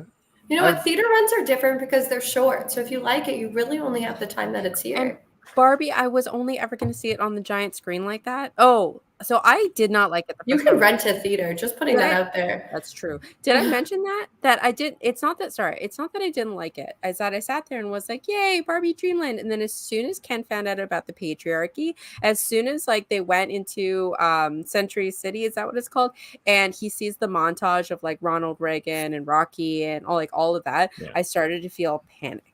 Like just a panic overcome me, and then I was like, "Oh no!" And then he's like the thing where he's pretending that he's saying no to a woman, and he's like doing the thing where he's just like, "I want to do one appendectomy, like I want to be a doctor," Just and one, doesn't believe that the woman is a doctor. So that whole sequence, and then him going to like Barbie Land and like taking patriarchy there, I was like having mad anxiety because I was like, I came to this movie to watch like Barbie and Barbie's Dreamland. I didn't come to watch like my life and reality happen in front of me. Like I was like so stressed out about the patriarchy, and I was like, how are they going to get this back? Like I was like, they're going to take their constitution. Like I was like, they've already changed the Mount Rushmore. Well, I will say Ken is literally a child. Like Ken has in this, he's kind of like that childlike wonder, very and it's kind of like kids' brains are very easily maneuvered into thoughts and ideas, especially if it favors them. So you're kind of just seeing how growing up with something, especially I think as an adult, if you're just being shown it for the first time and you have this childlike wonder, it hits hard, and then you're kind of just like, I'm going all in. I have been the wrong party. It's wonderful though, because he adopt like the montage. It steals our music from the beginning, this uplifting music of the evolution of Barbie and the evolution of little girls, reuses that song again with horrible the sound design again. I really want to talk about the sound design, like the fist bumps with these like and it's like deep bass and with the fake Zarathustra in the background. Yeah, and the music playing, but it's a little bit more upbeat and it's a little bit more sort of rock and roll. And he's visually adopting all these mannerisms from the men that he's seeing, but he's also physically adopting their styles and like amalgamating it into one thing where he becomes this sort of Frankenstein of all the shitty pieces of patriarchy that he picks up along the way. And for me, like, I'm just obviously it's a stressful moment and you're worried for the Barbies, but at the same time you're like, it's so fucking funny. It's so ridiculous. It's it's so showing funny. the absurdity of it too, right? Like it's absurd. Like it is.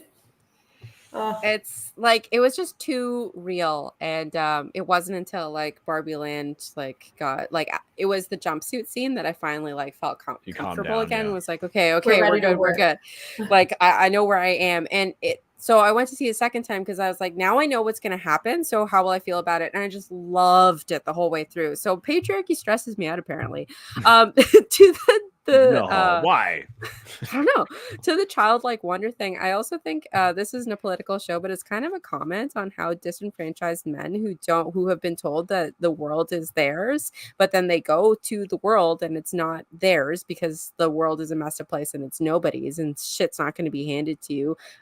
They're disenfranchised, and then they see something like QAnon and then they get wrapped up into it, and then like the programming, the radicalization of young men is a current thing. And so like that's part of why I was having so much anxiety, because it just felt so real. Like I've seen people get radicalized like that. Do you know when it was also a thing? In Forever? 1940s Germany. Oh God. So, what? Incels are Nazis. Okay. Some of the time they are, actually. So, So this is Chelsea. hey. She's one of Barbie's little sisters. What's up with Barbie's little sister? That's going to be a plot line in the next one, probably, right? Maybe. You see Skipper. Skipper is Barbie's little sister. She was the first little That's kid the one. doll. I called it Poopy Barbie, but I couldn't remember the name. But Skipper is the. I kept wanting to say Stacy, but that's from The Simpsons. No, Stacy is also a sister of Barbie. Okay. No, Malibu Stacy. Yeah, Malibu Stacy is from The Well, Simpsons. Barbie. So funny story. Don't ask me. I'm Malibu just a Barbie. girl. Don't So ask me. there's a movie that came out. So there's two Barbies. There's Brooklyn Barbie and Malibu Barbie, and this is like a new thing. So that they have like an African American Barbie, but she's her own character. So the one from Malibu is like your stereotypical Barbie, and then she has this Brooklyn counterpart. So it's He's like, actually hey, really let's get some cool fucking way. pizza over here, Barbie. Pizzeria Barbie. Yeah. But I was talking hey, about Brooklyn. Yeah.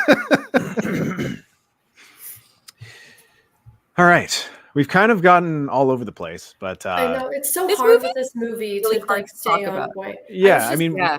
we didn't even get through the opening montage, but I know. you I know, ran to the bathroom and I was like to my partner, I'm like, I don't even know. I want to talk about set design. I want to talk about the music. There's just so much. yeah. We used to have a format, and then Steve was like, that's too much format. So I turned off the format. No, it's and because now... we went through every single thing that happens in the movie. We don't need to do that. We can talk about swashes of things. It's But this easier. movie is actually really hard to talk about, which is why, like, when the trailers came out, like, no one knew what it was about. Yeah, And then you I watched didn't watch. it. I And watched one trailer for it, and then I was like, I don't want to know what I'm going into. Like different than I do with like the MCU. Like it wasn't my trailer thing, my weird idiosyncrasy. I just wanted to go in there and experience it moment to moment. For Well, what? that's sort of the beauty of Barbie is that you didn't Yeah. really need to give us a plot outline in the trailer. You can just show images. Just show a bunch of things. But, and like, they the could big have. fans. They could have. but this movie's hard to talk about because you have the scene where Ken is introduced and then he gets injured on the beach and he looks like an idiot, and then he's acting kind of like a stereotypical woman would, where they like the Barbies pick him up and he's like, oh, you're so strong to them, and then like you find out that his job is beach, and then it goes from there into a dance sequence Yeah. at Barbie's Because he dream asks house. he asks Barbie Yeah. he asks Barbie if he can come over to her house, and she says, sure, I'm not doing anything. I'm just having a highly choreographed dance party with all of the other Barbies in the neighborhood. You should And stop by. bespoke music. Yeah. Which to talk Yeah. about that song at the dance party, Dua Lipa put all the lyrics to it after it was already dance sequenced and out. They were like, we need you to add it after the fact. So like power to her. That's You super know, cool. get that She's vibe out. fantastic. I wonder if that would be more difficult or easier. Like, how do you? I think it's different. I think maybe because you can visually see what's supposed to happen. I wonder where to if hit there's the like beats, an yeah. ease to it to be like, hey, what are we trying to get out here? But still, I that's pretty awesome. That's cool though, and the dance is very funny, and it's it again it incorporates everybody that we've been introduced to in the opening montage, and in a fun and in interesting way. And then we get our evil Kens, and they're not evil, but they're just stupid. They just They're don't like know. bouncing off each other. They're just like Yeah. jealous of each other, but I think they don't really know why. And I think that's all very. Drinking It out was of very- golden goblets. I don't know what this says about me, but I found it very endearing. I think it's because I do love Simu. I don't know his name. Simulu. Simu, that's it. I was gonna say Shang-Chi, but different universe. And then I like Kim's Convenience Kid. Yes. Yeah. I like Scroll Barbie, as I keep calling him, the guy that was in the Secret Invasion TV show and in the Kingsley Benadire. yeah, Scroll Barbie. And then we have the new doctor in there as well, also a sex education alumni. That's who he is. I was like, why do I know this guy? love him. I think he is an absolute powerhouse. When he came out as the new doctor, I was like, there's literally, I don't watch Doctor Who. I might start because of him. And Captain America's gay brother is in it Yes, too. yes, he's in it as well. This time I was Absolutely watching loved it it. going, where do I know that particular actor from? And he's amazing. The reboot Doctor Who Yeah. that's on Disney right now. Yeah. It's Yeah. not a And now you reboot, have it's a Nicola. continuation. There's. I no thought it such was a thing as soft reboot. No, They're- they way that replace the doctors every 2000 couple of years, and they just. I don't think they do reboots. No, of I Doctor know Who. I that. think they just sort of. Oh, maybe I don't know. I think they just do. They not just put more new doctors out. It's just like the Doctor They is do. reincarnated as a different form. But I it's know a what you're continuation. saying, though, Jason. It's like They it's a change the vibe like shift. production of it every like 20 years though. Like in the early 2000s, they had that season with Vitamin C and that guy that kind of looks like Jason Statham that died recently, and that was a reboot of Doctor Who. And supposedly this new iteration it's a continuation, but they changed the way the show looks and they Sorry, kind of Vitamin C? Yeah, she sang that graduation song. It's called Graduation Song. Are you talking about which doctor are you talking about? Or maybe I'm thinking of a different person. I thought it was Vitamin C, but it's apparently not because you're giving me squinty or an idiot eyes. No, I don't know. I don't know that much about Doctor Who. Yeah, but I mean, even like the original Doctor Who is still considered canon within the Doctor Who universe. I understand that. So you're just saying that a new production company is handling the production. That's right. Okay. Also, I think maybe trying to get a new audience to come back into it because like I said, I've always been interested in Doctor Who, but been very overwhelmed by where to start. But I love this actor, and I feel like maybe there might be others like me. It's like a reimagining, and like they have. Anyway, we could have a Doctor Who podcast. If we want our podcast to go for 40 years. My problem with Doctor Who is that there's literally episodes that are destroyed, so I would never be able to watch it all. So I can watch none of it. Okay, you could start at like what is it? The 9th Doctor, Eccleston. Eccleston. That's the one that I'm talking about. Who was his sidekick? Oh, she's English singer. Vitamin C. No, Billy Piper. Vitamin D. Yeah, Vitamin Billy Piper. C is not Billy Piper. I was joking. Correct. I swear. No, yes, they are the different music. people. So, like the dance sequences, there's several dance sequences in the movie, and it's like back to that old Hollywood that you see with like the Wizard of Oz and the map paintings and all of that. You've basically got like a oh my god, what's his name? Gene, famous Wilder? dancer. Oh, no, not Gene Wilder. Although that's Gene Kelly.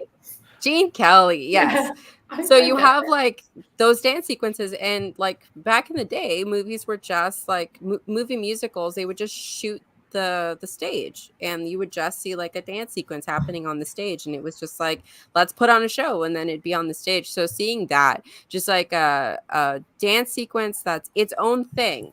Like I love that sort of shit. Like I love 50s movies and I love movie musicals from that era. So, and I love Judy Garland stuff. So seeing that, and then the Ken's dance, which is very, very Gene Kelly coded at the very end. But like, how do you explain that? Like the plot is moving through these dance sequences somehow, but like they did 2. I can't even say 2. I'm gonna say 3 because I think the Ken fight at the end is essentially a dance sequence. Like there's no other way to describe it. There's literally people dancing during that. And they're just hitting each other with like fake things. I loved it. But there's like 3 and they're all so good. And I think they all move the story. Like they don't feel extraneous. And I think in a way the first one could feel like it didn't need to be there. But like it felt so perfect. You're like, why wouldn't you have a perfectly coordinated dance party followed by a girls' night? Like who's tired, right? Like who has work in the morning? Like it's just Yeah, and it's part of like Barbie play, right? Like you had Barbie, like if you had a dream house and you had a bunch of Barbies, like no one had a Ken, so all your Barbies were just having sleepovers all the time, right? Like, but it's just so the dialogue is so funny when Harry Neff Barbie is just like, hurry up, the president's here, and Issa Rae's like, I am, you're welcome, and she's using that giant Barbie brush that like used to come with your Barbies. Yeah, so, it was all plastic. It couldn't brush anything. Exactly. Yes. So good. Oh my eyes. Life in Plastic is fantastic. And then we go to Weird Barbie. Okay, the scene where her feet fall flat, because I feel like that's sort of the next morning because she has bad breath. She wakes up and she's not perky and happy to go. Yeah, cold shower and that. Apparently, Margot Robbie watched like old shampoo commercials to really get the like what to do in a fake shower kind of down. I think she really nailed it. Yeah. And old Um, infomercials to get what to do Like when when something she's goes like, wrong. "Ah!" like Yeah. there's no water coming and then down. the milk's she's like, bad "Next to or it." the orange juice is bad, and I'm like, oh, the worst. Like burnt everyone's waffle. had that experience, and it makes you not drink milk for like a very long time. Mhm. I think Margot Robbie is an underrated like physical comedy actor. I would say she's usually in pretty serious roles, and she got to sort of put that on display in this, where like that scene I was talking about earlier, where she's sitting and falls over. Later in the movie, when she's like the whole world has come crumbling down, and she just face down Crying. crying. Yeah, hilarious. But it's funny because you're right. Like her physical movements in that are just so reminiscent of how a Barbie moves that like you can't help but laugh. And I don't know, it helps like lighten that moment.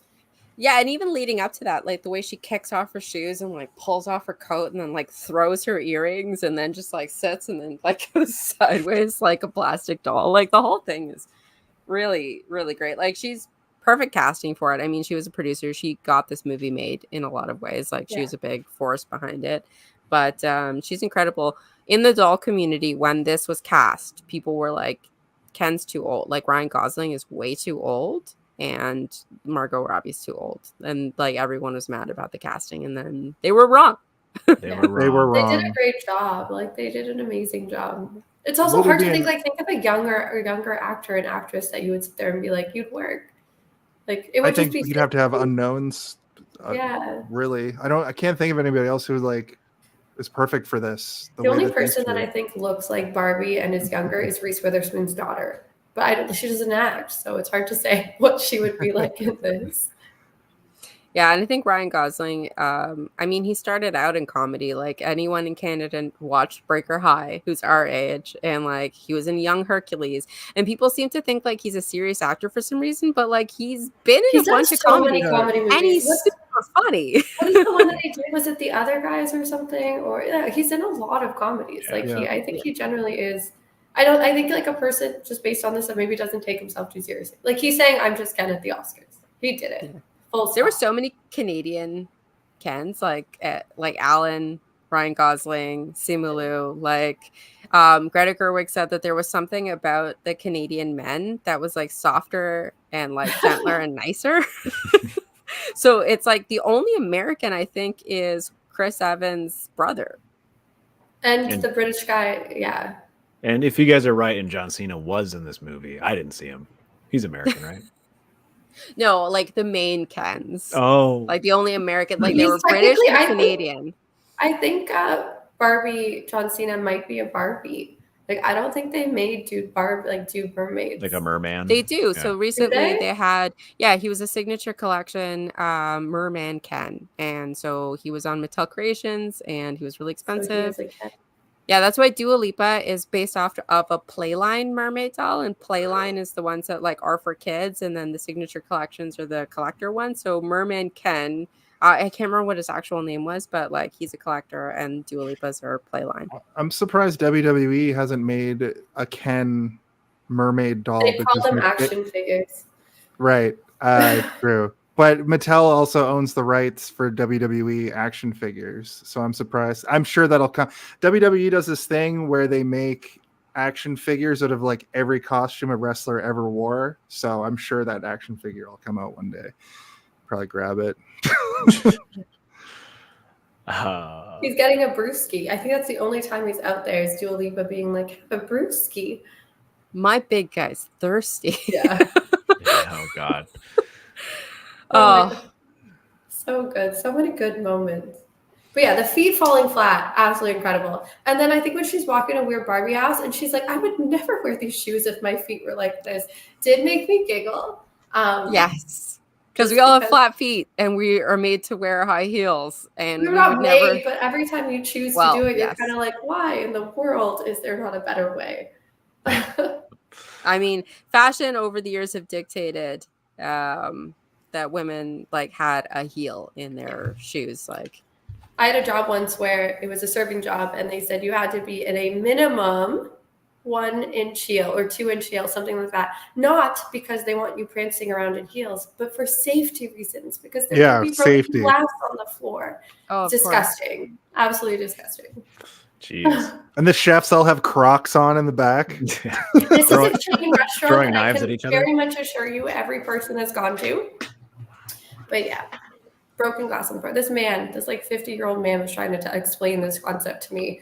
I was just like, this is a bad place. Did It was he have to wear heels or? No, he doesn't. I was really about to ask, but at the same time I needed a job because I was moving to Paris in 3 months. So I was just like, I gotta make money fast. Yeah, it was only like recently brought up in like the Ontario Workers' Rights Code that you couldn't force women to wear heels as part of a job, as part of a serving job. Or can you or imagine whatnot. serving in any sort of inch heel? It's ridiculous. Your feet hurt if you're not in proper running shoes. I think I wore Toms to my first couple shifts at one job, and I was like, my feet are dying. I'll never be able to walk again. Like, yeah, that's crazy. It's crazy. that it's Non-slip recent. soles are Yeah. also safer than Yeah. than a heel. Also, there's not a lot of broken glass on the floor. Like, How much glass was breaking at this restaurant? You're People more "Mazel likely to tov," slip on every it. 10 minutes. But a lot of Ridiculous. the new Barbies and fashionistas have flat feet. I love it. Do they have Sneakers are all like a the click rage inside now. them to make them go? The click, no. There's actually, you know what? That's a different podcast. I can tell you about. I just remember I think my quality of sister Barbie. had one that like the foot you could put it into heel mode and flat foot mode when I was a kid, but Like a I might joint. be imagining that. No, there's been a bunch of stuff like that. Like there's a line of dolls called Rainbow High, and the beach doll comes with flat feet, but then you can unclick the feet, like take off the feet. They come with a second set of feet that are in like a heel. That's terrifying. Remove That's your how Bratz Barbie's dolls feet. were. Bratz dolls, you had to remove the whole boot. Like the shoes came off. They were part of the leg. So when you go and see like used Bratz, like they just have these little nubs for legs because like the kids have lost the shoes. I had these wrestling action figures in the 90s that had bone crunching action, where when you moved their arm like this, there was a little mechanism inside that's kind of like what I think Steve's talking about, where you can click the feet to like, it's almost like a little wire, but it made like a crunch. So fucking weird. Kids Barbie toys, had a man. knee, like her knee joint had Yeah, the double that's click. So it would Right. click and then click, and that's how you So got she had bone crunching action too. And I think we just have to really take to a nod to the fact that dolls and action figures, not much of a difference. They're literally No. the same Just thing. They are really all how they're dolls. marketed and named. That's like a proven thing where they started calling them action figures because boys didn't want to play with dolls. like G.I. anymore. Joe is a doll. It was Yeah, a doll. It was called a doll, yeah, and then they're like, we're gonna call it an action figure. My brother was obsessed with the Little Mermaid doll. Absolutely obsessed. He took it everywhere. He took it in the bath. He went to bed with it. He changed her outfit. And everyone was just like, why is he playing with dolls? Why is he playing with dolls? And my parents were like, okay, wait, give him a He-Man action figure. He's just walking around just like a really burly dude. What's the difference? Like, what's the difference? Yeah. In fact, that's weirder.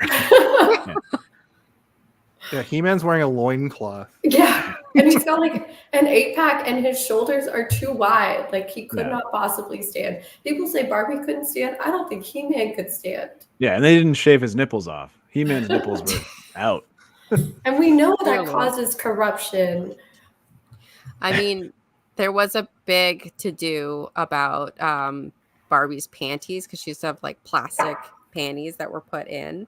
So in order to, you know what? That's a different podcast. No, don't finish the thought. At least. So there's a brand of dolls. It's owned by Mattel. They're American Girl dolls, and they just have like soft bodies. Like they just have little like soft bodies, like this. So their whole body is just that all the way down. And at one point they put in perma panties. So like right now they have removable underwear, but they put it in and like it was a huge problem. Like I don't know why they wanted to do that, but like that's a thing. And Barbie has like little plastic like underwear that's like painted on so that she's not naked. Like that's the whole thing. It's a doll. Yeah, but it's Earth. I just think again, it's adults putting things on children's toys, but Yeah, it's stuff Absolutely. that children would never think about. It's just the adults thinking Yeah. about it. Too much. So where are we at? This is about when Ken walks away and he's sad. He's sad Yes. because he didn't get invited to the sleepover again, the girls' night. He never gets invited to the girls' night. You know, you feel a little bit sad for him. You get it. You understand his perspective. He doesn't have a purpose without Barbie's gaze on him. So I assume he's just always depressed any moment that Barbie's not paying attention to him, which is sad. He doesn't have his own identity. And then the next day is when Barbie starts to fall apart, and we get a nice funny scene at the beach where they discover her flat feet, and they all go like, flat feet. Yes, everyone starts like gagging. throwing up. Yeah. But considering there's no liquid here, I think they're actually throwing up. Yeah, they're supposed to be barfing for real. And then Ken is barfing, and they're like, stop. They tell him to stop immediately. You don't get to get an opinion on Yeah, this. you're not allowed to barf. Only we can barf. And then she goes to meet the best Barbie, Weird Barbie. I mean, my favorite Barbie. I don't know if it's the best, but She's in so my opinion, funny. she's Okay, my but we Barbie. start out by seeing a dog, which is a real toy, just pooping. Pooping on his Tanner. legs, yeah. Tanner Absolutely the dog. So he was discontinued because Barbie had a little pooper scooper, so his poop would come out, and then the pooper scooper was a magnet that you could like pick up the poop with, but the magnet would come loose. So it was actually like a safety reason Choking that it was hazard. recalled. Yeah. Also, the Children poop kind of feels like a magnet. choking hazard. For some reason that wasn't an issue, but it was like the magnet coming loose, I guess, because if you eat a magnet and then you also have another piece of metal, your insides get like clonked together and you could die. Yeah. Magnets are probably not great to eat. No, don't Fake eat poop, them. though. You can do that all dang day long. Oh, the video camera Barbie, she was discontinued because of an FBI investigation. Because if you put cameras that you can upload like a certain amount of content in the hands of little kids, and then people could Right. film children. Filming yeah. children's probably not a good idea through a doll. Yeah. Yeah. I thought it was just a TV, but it was a camera. It was It's a a camera camera. on one side, and then you could see Oh. what you're doing on the back. Yeah. And then you can Oh, upload it into a computer. I thought that Barbie just was like you could just like put little videos into it that would play. I didn't No, realize you it was like a video recorded. camera. Oh. Yeah. Yeah. Like 20 minutes of footage, I think, that you could record. I just feel like maybe they didn't have a very good like you know how you come up with ideas and then you need people to sit there and be like, that might be a bad idea. They lacked that team for like a lot of Barbies. Yeah. They were just trying stuff, seeing what stuck. Yeah. You needed like someone who wasn't a yes man to be like, I Not don't a really good know, idea. guys. Sugar Yeah. daddy, sugar's daddy. Like, what are we? Well, I We guess don't someone want to give asked. kids a cock ring. Like, what are we doing? They Yeah. kind of hint on that in this movie within the things that are happening in Barbie Land as things sort of unravel. All that stuff's happening in real life, like the Ken doll and the Ken mansion all are selling Mojo before they're even Dojo. released. The Yeah, movie's a House of Houses, blockbuster House. before it's even released. And Depression Barbie becomes a thing like in the real world. I assume that's what that indicated. Yes, it was. You know, It was A a sugar friend in daddy real came world. to Barbie World and then it Yeah. ended up in the real world. They So actually normal. are releasing a Sugar's Daddy Ken. Like, Oh man, I was They wondering did- if they were going to make the Depression Barbie and the Cellulite Barbie in tandem with this movie as like limited edition. They made collector's Weird items. Barbie. yeah, they did.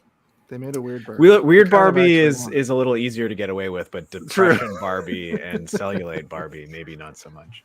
Irrepressible Thoughts of Death Barbie. That's I think the that one would be one, the hardest yeah. one. Like cellulite Barbie, you could just throw out. Like that's a good, like almost the entire 100% of women in the world. So like add it to Barbie. Let's Throw it represent. in there, yeah. Exactly. So then she's sent on a mission to go to the real world, which is a charming little moment where we have these maps and drawings that are clearly drawn by children. I am wondering if they, if they just had a really talented adult artist who was able to emulate child drawings, or they actually got a child to draw the map and stuff like, because it's so authentic looking to me that like, I would be surprised if they didn't get a child to actually draw these things. I wonder don't know if if it's you- actually a map, like actually like a Barbie map. I'm not sure. Well, There it's was a controversy around this map. I Mhm. think it was a conspiracy theory thing, though. Not a Like a conspiracy. Pixar Wasn't it theory. Yeah, Wasn't it not able to be shown in China or something because of like Yeah. certain lines that depicted Taiwan? I'm not sure. 100%. What? Here, I'm gonna. That might just, Yeah, I'm gonna. that I'm might gonna just pull be it up. coming from Instagram. Please don't quote me. Okay.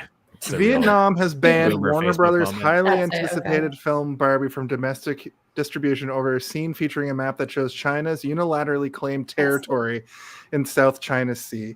State media reported on Monday. It's the most fake map in the world. We can look at that Yes. and say that map does not depict the real world. The continents they're not even attached. They're just all islands. They're all floating. And she calls it what, the country of Los Angeles in the That's the conspiracy theory element to the whole thing. Yeah. I just wanted they're to. Barbies. They don't really understand. Yeah. I did want to touch on the fact that when Barbie sent on her magical journey by Weird Barbie, that character reminds me of like an 80s fantasy movie where the hero like has to go on their journey and they have to meet with some sort of weird sage. Yeah, it's That like happened a it's an lot. archetype from it's like the From, like, the fantasy. wizened Yeah. elder sends you on a quest. They Is- spoofed Or- the Matrix. They're like, do you want like the Yeah. red pill or the blue pill? And she's like, Yeah. I'd like to keep my own, like I'd like to just stay here and be perfect. Thank you. It's So- almost like, sorry, go ahead. Go for it. It's almost like when Dorothy went to Glinda and Glinda was like, follow the yellow brick road.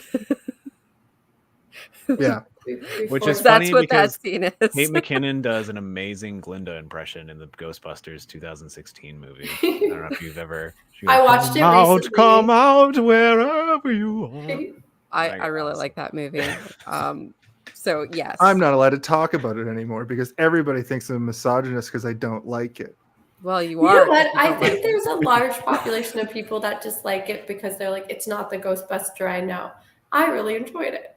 And I will put myself on.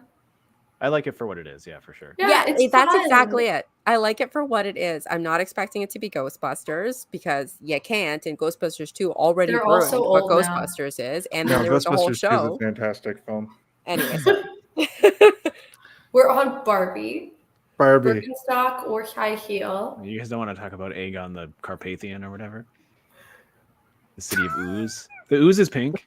It's true. It's true. Yeah. So this is Vigor the Carpathian. Vigor. Sorry, is it Vigor or Vigo? Vigo. Sorry, Vigo. Igor's from House Earn, but it's fine. Also, that guy was in The Mouth of Madness. Remember when he's like, Tommy boy? For like 8 seconds. Yeah. Yeah. Also, Hey, a horrible man in real life, apparently. He's like a Oh, monster. look at him. Look at his Yeah. face. Anyway, that's a different movie, a different two movies. Also, side note, the chat is having an idea fest of what we should do for a podcast.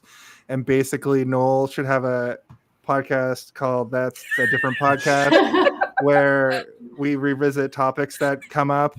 And then it requires a flow chart. We need to have like Okay, a stop personal now. spreadsheet. Go watch this other episode and then come back. oh no, but it's like Marvel Comics. How that was a big thing that Yeah. DC Comics didn't do. Marvel Comics had the little editor's notes that said, for more information, like go to read Yeah. like X-Men 101. And like that's how you sell more comic books. So we We'll have can a sell more spin-off, podcasts. We'll call it Somewhere- we'll call it Noel's Notes. And Noel Notes. it'll be like a spin-off podcast. Yeah. Where you We should have fill like in a the little blanks. clicker for every time we reference a different movie.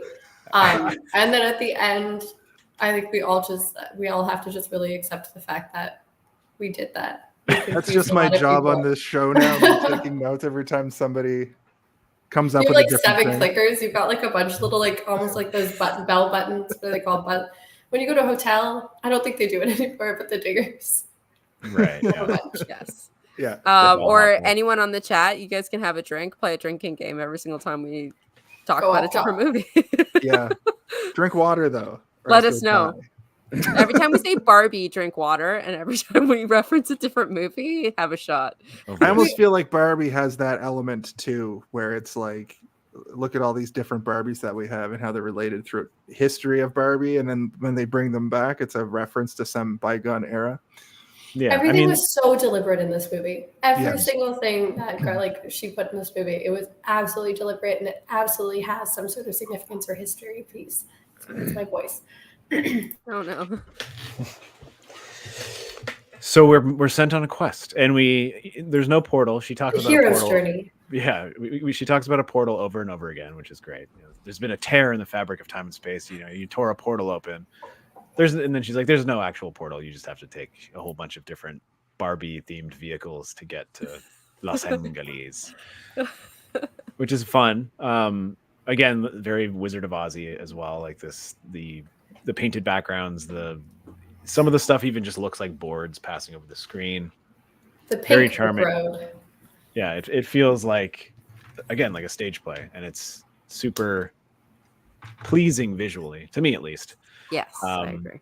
Was there a Barbie spaceship? That was my main question. I know I've seen her on There was astronaut Barbie. I'm pretty sure there was an astronaut Barbie. Yeah. Right. I remember the They're camper. the two ones in the sky. I remember the camper. Yay, space! She says as she's driving by. Absolutely iconic line. I think I say that pretty often. Like every time a NASA update comes up on my Instagram, I'm like, yay, space.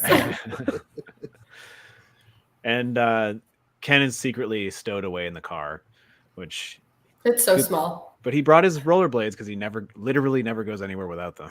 Where does he keep them, Steven? The thing that he says, what if there's beach? You'll need someone who's a professional in that. They are going to Venice Beach. Like there's beach. But then it turns out he doesn't know what to do. He doesn't know how to swim. He tried to go in the water at the start of the movie. He bounced off the wave. Yeah.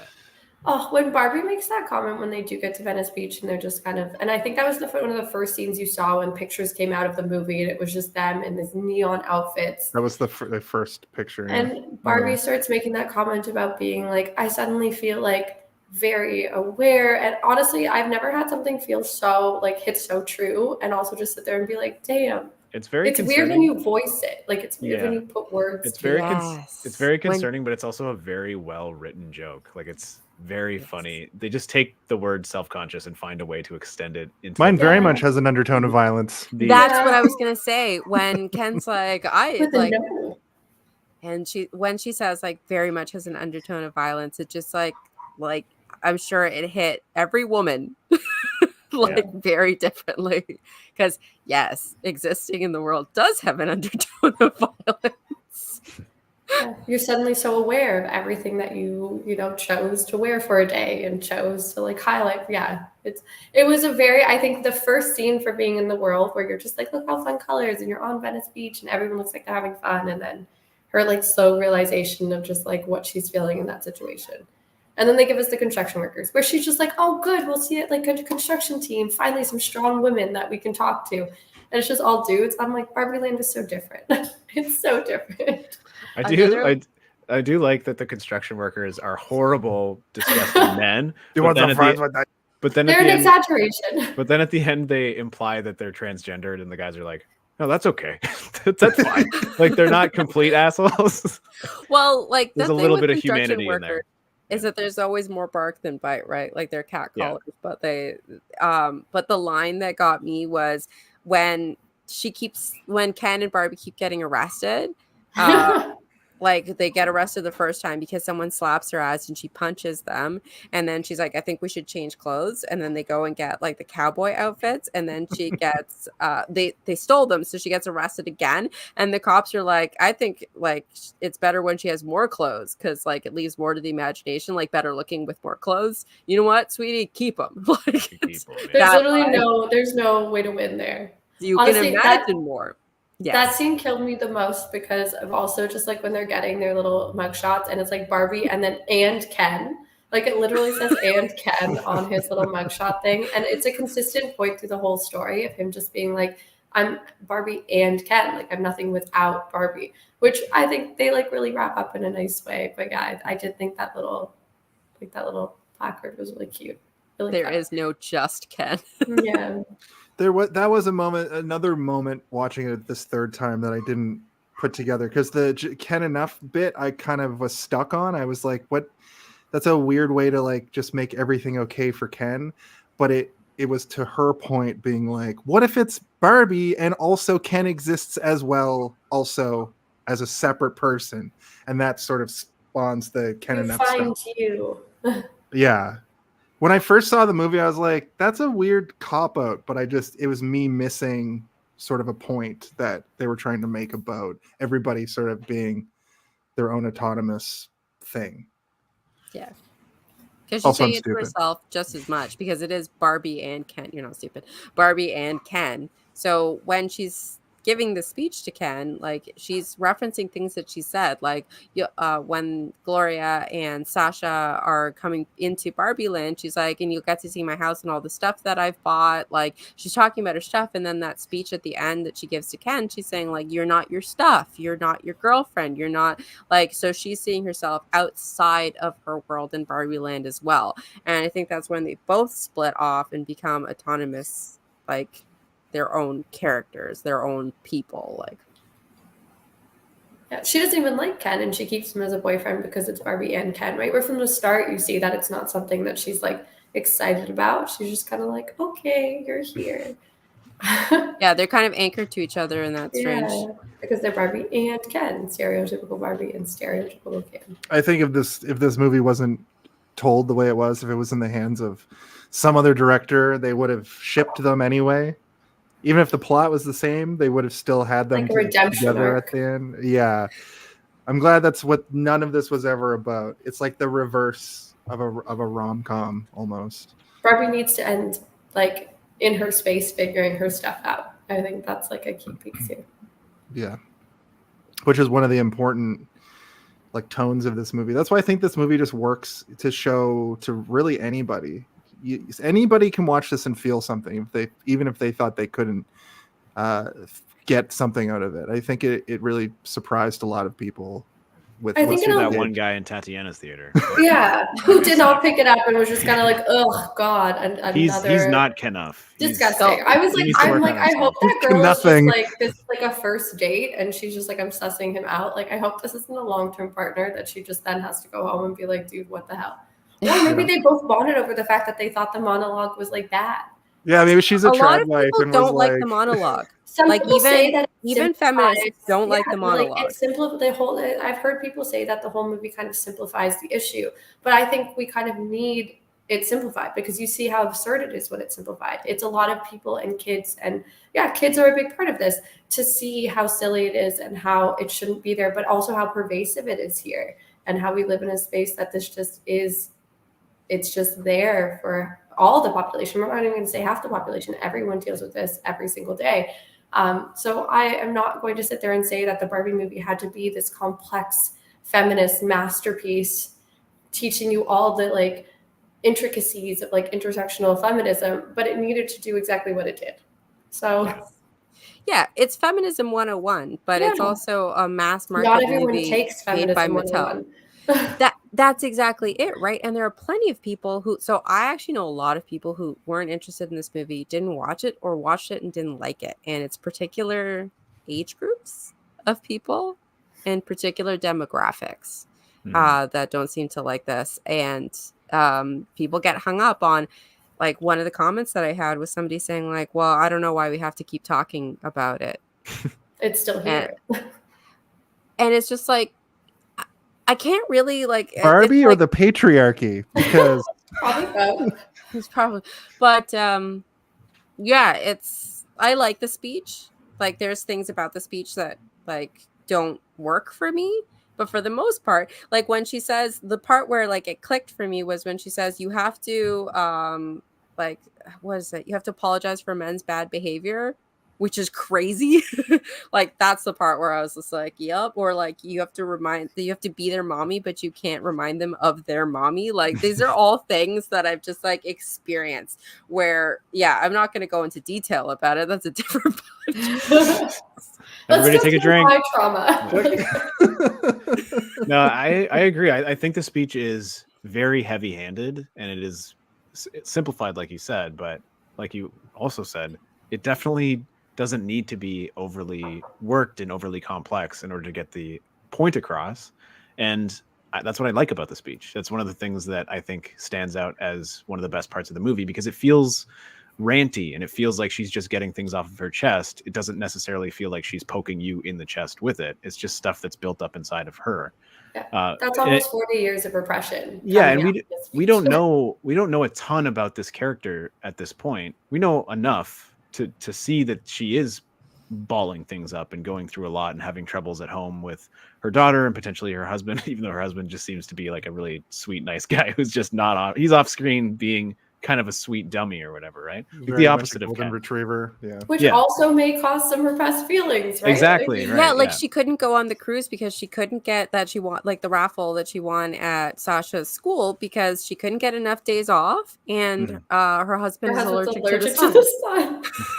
Hey, don't make fun of people who are allergic to the sun. I know, but it's also like you're making concessions. You make concessions, and how many concessions do you make? All of us, like male, Yeah. female, anything, doesn't matter. How many concessions do you make day to day? And like, Yeah. how does that fall up? I think the simplified nature means that, like, I think everybody connected to a portion of that speech, even if it wasn't all of it, you connect to a bit. And like, maybe that's like a stepping stone for you to go to like feminism, like 201, or like, you know, advanced feminism.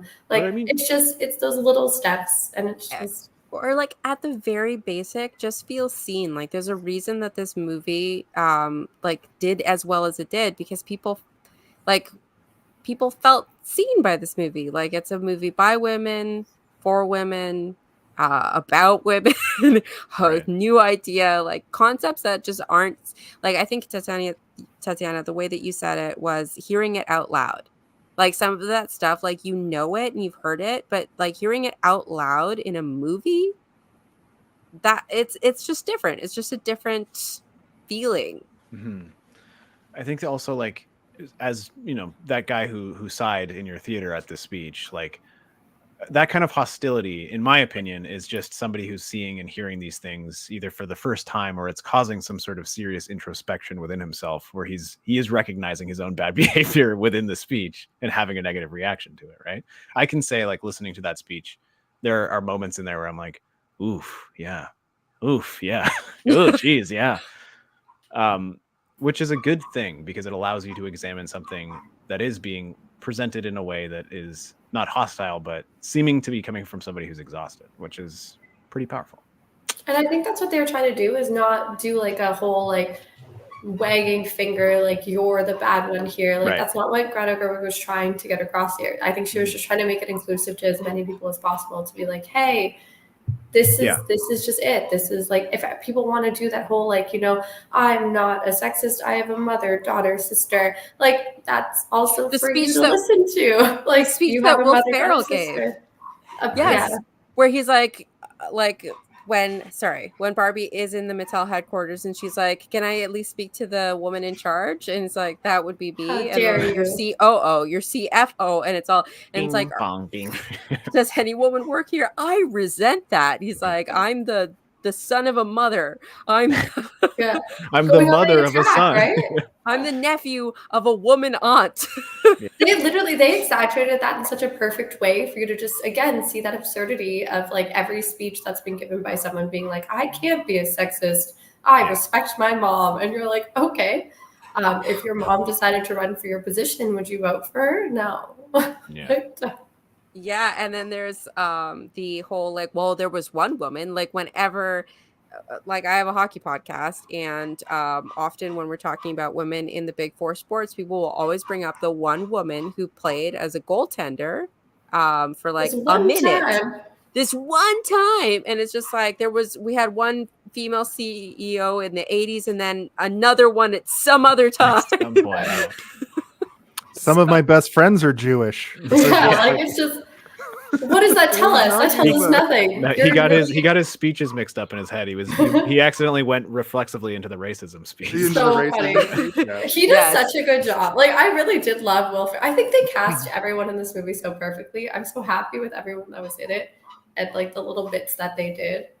Yeah. There's like a fan headcanon that he goes to his job at Mattel and then goes home and then he's the dad from Plays the Lego movie. Yeah. That's so cute. Yeah. Oh, I mean, yeah. It kind of works. They're like similar characters, right? Yeah, at first when I heard that, I was like, that doesn't really work because the guy in the other movie is like kind of an asshole, mean jerk, and this guy is like, he is an asshole, mean jerk who's in charge of Mattel, but he says, you know, like, I really want this to succeed, and this is not what Mattel stands for. You know, like when he's making his, I want to stand up for little girls everywhere in the least creepy way possible. I didn't get into this business for a bottom line. I got into this business for a little girl's dreams in the least Crazy way possible. possible, yeah. And but then watching it again at the end of the movie, he still has that sort of like childish controlling attitude when he's like, well, Barbie's in love with Ken, and she's like, no, I'm not, and he's like, like he gets like, You just have to do it. yeah, what do you mean? When he tells President Barbie, call me mother, and Issa Rae's like, I'm not going to I'm do not it. doing that. I won't do that. I love her as President Barbie. I think she does such a fantastic job. Yes, I'm here. Like she's so good in every scene. She's got such an Oh. incredible smile and presence. Like all the Barbies are cast so wonderfully. Like you said, like the casting in this movie is pretty incredible. But like Hari Nef being in it pissed off a whole bunch of conservative people. Oh God, yeah. But like, so I don't think there's anything we can do that won't piss off a whole bunch of conservative No, yeah. people. There's so many things about this movie that will piss off conservative people that Just yeah, make every character that in one's this gonna movie stick out. Donald Trump, and the conservatives will love it. yeah. It'll be called Can you Bumpy. imagine? Oh, I wish they could get radicalized by something like this. Right? Right. Just start wearing pink everywhere. there And, was a like- good portion of time where that was literally such a main color you saw on people. Like, Yes. you're right. Marketing did such an incredible job. Like their marketing team did so well because it just like pink resurged in such a strong, powerful way where like it was like office outfits where you would just see people in like insane like pink combinations and you're like, yes, we can be feminine. Not that like personally in my job, I don't feel like that's something I really have to struggle with and like looking less feminine, but like it just felt nice to see people in colors, specifically pink, because I think a lot of us kind of reject it after a period of time. I only reject it because I think it doesn't work with my skin tone. So I think you look lovely with that background.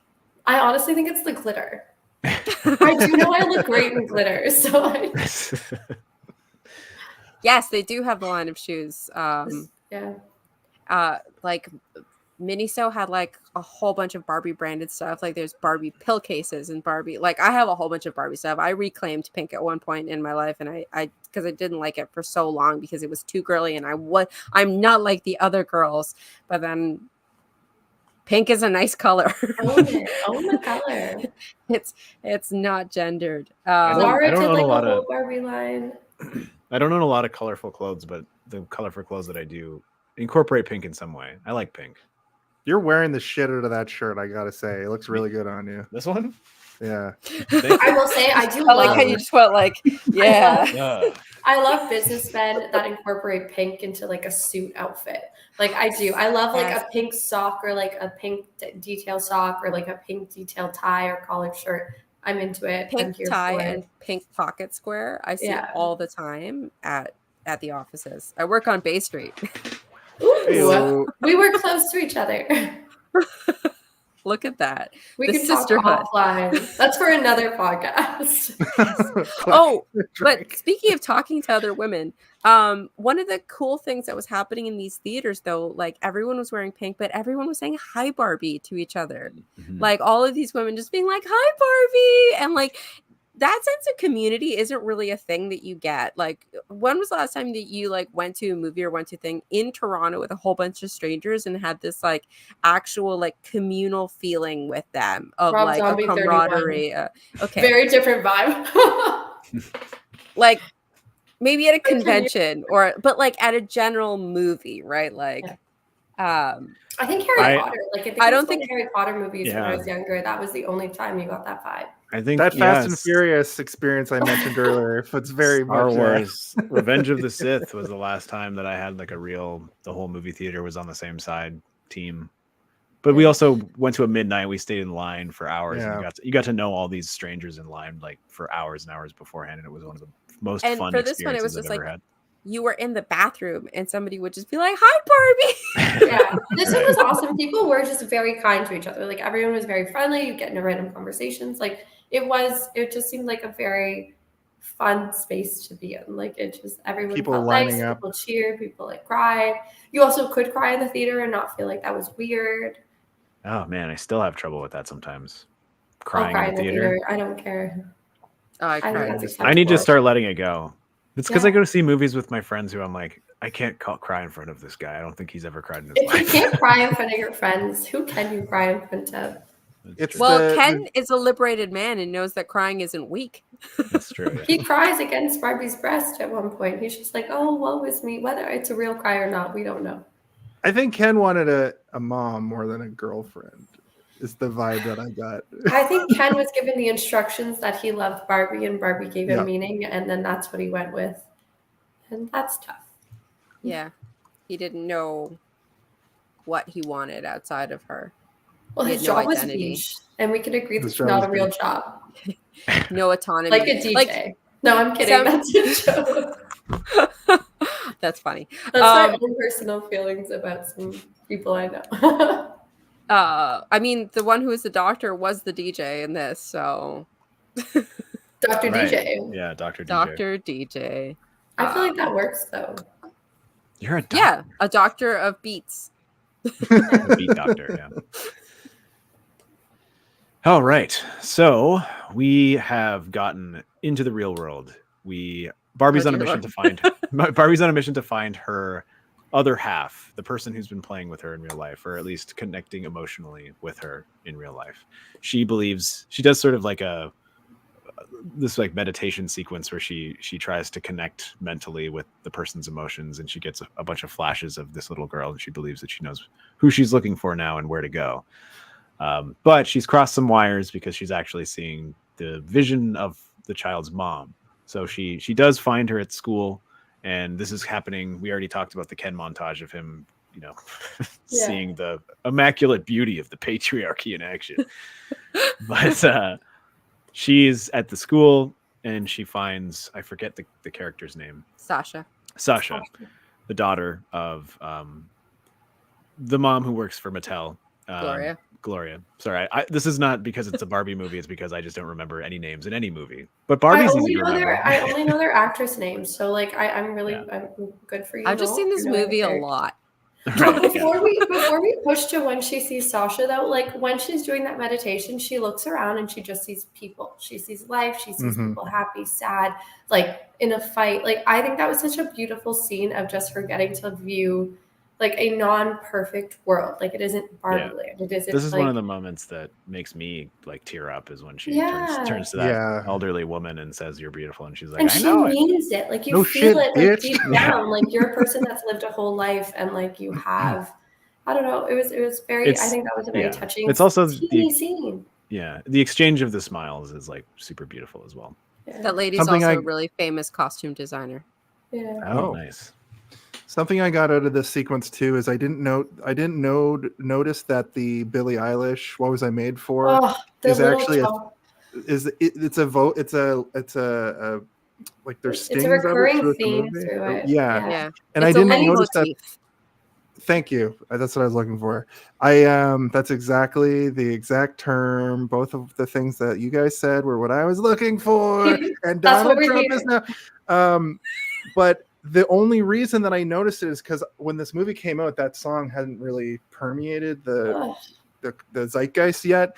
And since now I've heard it a billion times, every time there was a sting, I was like, oh shit. And I think this movie is like, you got to watch it a few times, I think it's one of those things, if you're a Barbie fan or not. Catch those nuances. Exactly. I will probably, the next time I watch it, I'll probably catch some new stuff. The fact that the starting, like the starting chords or whatever of the "What Was I Made For" is just opening like, bars constantly through. Yeah, the opening bars are just there. Anytime she is kind of getting a little bit more human, and it just keeps being that recurring piece through. It was beautiful. And I think the first time I watched it, I didn't notice it. And then I loved that song. And I just think I was watching interviews with Billie Eilish talking about that song, Greta Gerwig talking about Billie Eilish about that song. And that's what they were saying. So the second time I watched it, I actually got to hear every time it comes in. And I think they just do a fantastic job. Every time that song plays at the end, which we'll get to, where she has that scene, I sob. I can't help it. I just feel it. I'm just like, I don't know. Yeah, that song has different names depending on what version of it is playing. So that one, it's Billy on the Bench is what they refer to referred to it as when it's playing when she's at the bus stop. And like I Like the think the name very of the piece of music when you watch the credit roll at the end. Mhm. maybe. Or in just the Well, I score or noticed whatever. when I was watching. The Yeah, album. when I was watching the credits at the end, I noticed that the pieces of music were all there. Oh yes, because Mark Ronson's like the original music for it was, which I love, the like the original soundtrack for it. Beyond that, it's so good. But that won the Oscar, right? The song. What was I made for? I think so. Yes, it did. Yeah. So She just and then performed it. that bench scene. She's gonna be Billy Egot soon. Yeah, seriously. Sorry. That bench scene, they wanted to cut it, but Greta Gerwig said, without that scene on the bench, this movie doesn't make any sense. And kept She pushed for it. She deserved to push for it. She made $1 billion.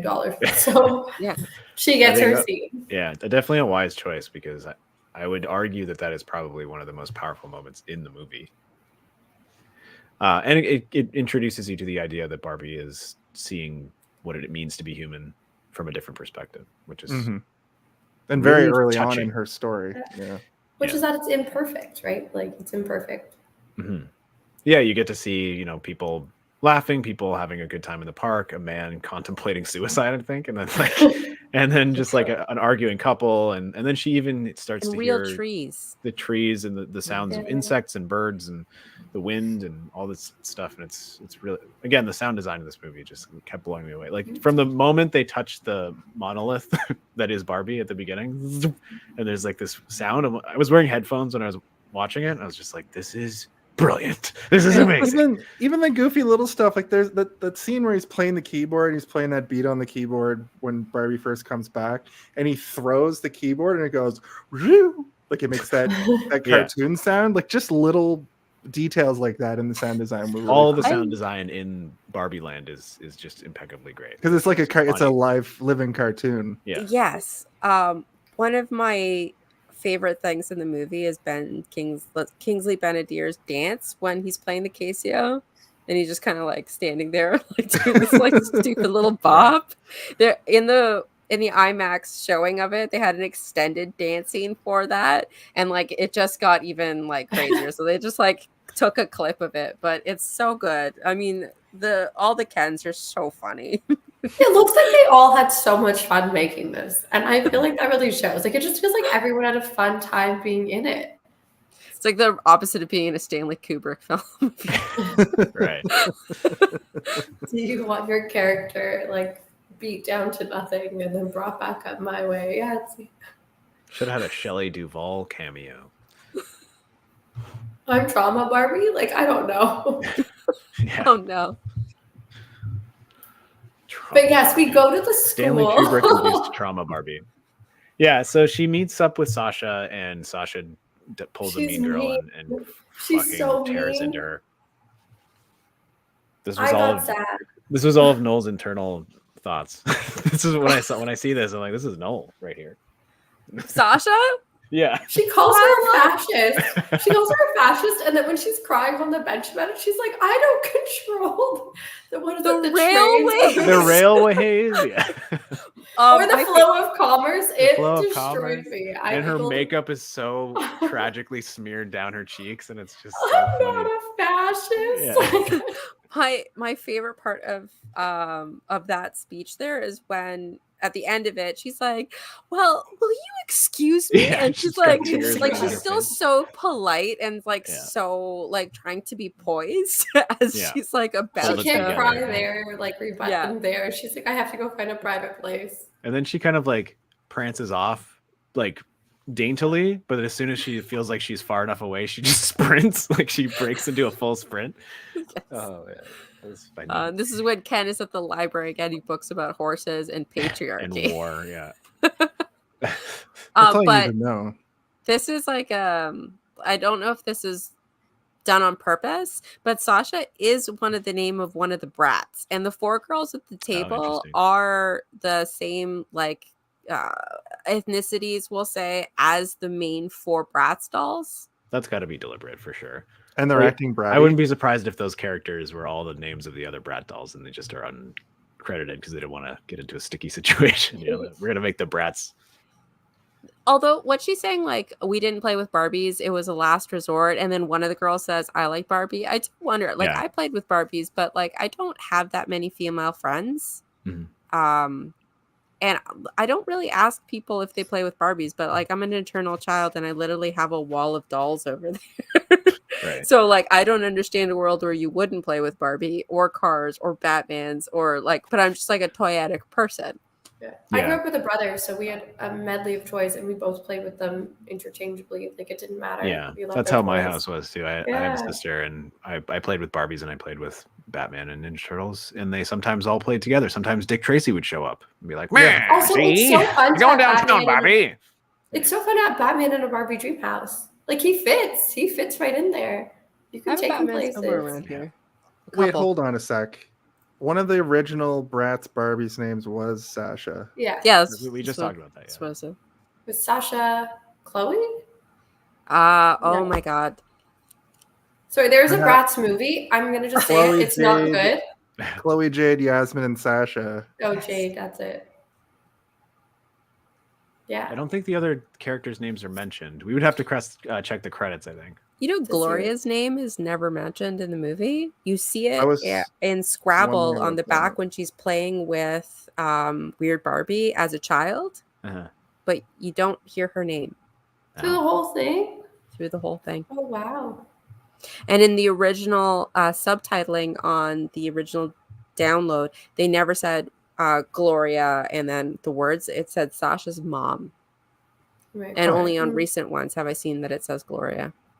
America Ferrera, I will say, as a character through the whole movie, was a person who dressed very feminine. It was nice to see. She had like a pink blazer. She had a very fun like floral top and jeans. She even going to work, she like looked very feminine and fun. I liked it. That's all she wanted was a flattering top and to feel good about herself. Yes. Honestly, that was the most relatable thing. Like, just like get through the day feeling kind of good about myself. That's it. No one yell at me. I wonder. I If, don't like, want to feel like I have the urge to cry at any point in my day. I wonder if the reason that her name was not mentioned in the movie was just for the audience to be able to insert themselves into that character a little bit more easily without having, a name attached to it. You can just place yourself in there. I didn't even notice the name wasn't mentioned, but I guess it's because people are just referring to her as mom the entire time, right? Yeah. Yeah, She's I'm looking through mommy. the credits, and those other characters like aren't even credited. Yeah, I think my theory. Oh, should I do it?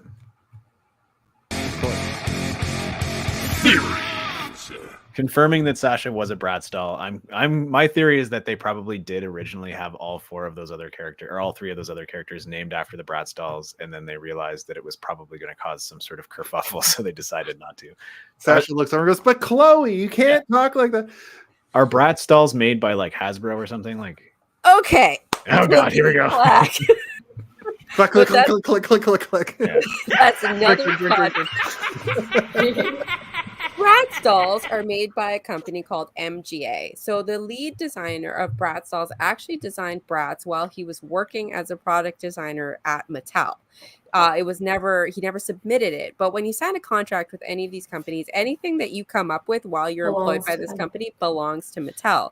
So when he took Bratz to MGA, and they were super popular, there was this lawsuit, and Mattel initially won that lawsuit. So Bratz went out of production for a while, and then there was another lawsuit, and then Bratz was given back their ability to create these dolls.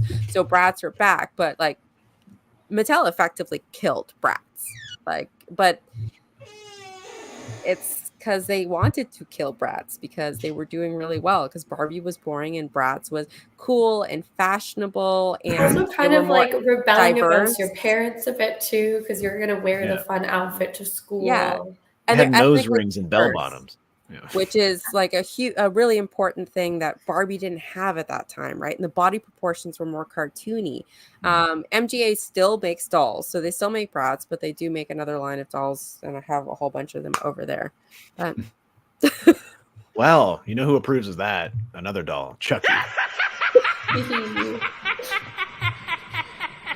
What do we think Chucky thinks about Barbie?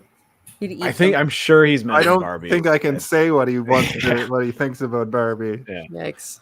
I Have you am guys done a positive. Chucky podcast yet? Yes, they have. We've done Oh, okay. 5 of them. Well, I'm surprised I haven't been part of one. I do love it. The last one we did was Seed. the Seed of Chucky. Yeah. Oh, You're- such a good one. Seed of Chucky makes me laugh every time I watch it. That little kid is the most awkward, trying to be like, oh, I love him. I love him so much. well, we got more Chuckies coming up. We got Coming 2 up. more Chuckies to do. This. Yeah. Oh, one more I Chucky have to a do. Bratz doll. She's just in the back. She's hidden. She looks very 2000s. She's in a prom dress. I'm so too Jealous. fast. I'm jealous of the amount of action figures you're allowed to have on display. Oh, you Yeah. don't even know. I don't. There's more But I where that can- came from. I can tell by the every time you like look, you're like, there's Batman's over here, Yeah. and there's Robin's Bratz over here. dolls over there. Bratz to the left of me, Barbie's Left to the of right. all. Here I am. So this is the moment where Barbie is taken to Mattel. Yes. To be put in the box. The moment where she literally meets her makers. And it's funny. It's funny. What's Ken doing? Oh, Ken is retreating back to Barbie Land with the He knowledge just of the bounces patriarchy with his in his knowledge. mind. Yeah. Oh, what is that? Ding, ding, ding, Oh, it's ding, the Batman's ding, motorcycle. Ding, ding, ding, ding, ding, ding. It's the drifter's motorcycle. Something's in my Yes. ass. It's Oh. okay to eat fish. Anyway. Yeah, so this moment we get to see the entirety of Mattel, and we get to see Yes. Barbie's interaction with Will Ferrell for the first time, which is charming and funny. But we also get a giant box in which they ask her to step back inside of. And I really like this moment because I think anybody who grew up in the era of larger Story. toys, Toy Story, some Small Soldiers, just What's the what's buying that toys. extreme hum? Are you hearing that? Yeah, it sounds like a vacuum or something. Okay, it might be me as well. It's garbage trucks. I can't believe you can hear it. It's outside. Okay. It's all good. But yeah, the big box. Everybody remembers the twist ties, action figures. I don't think they use those anymore because I think they're like dangerous for birds or some shit. But, They're not twist ties, but they do use, like, I'm not going to open this box, but they're behind here and they're like taped down. Yeah. And like there's also like plastic pegs that like hold her in. So it's still the same idea, but there's a lot more holding her in there now. Right. But a very Proustian flashback.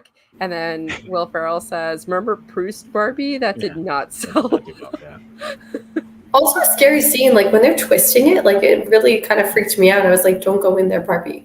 And they're like slowly closing in on her arms. Yeah, like shackles. And When you were talking Yes. about the sense of community at the theater earlier, I wanted to mention the big Barbie boxes that you could go get your picture taken in.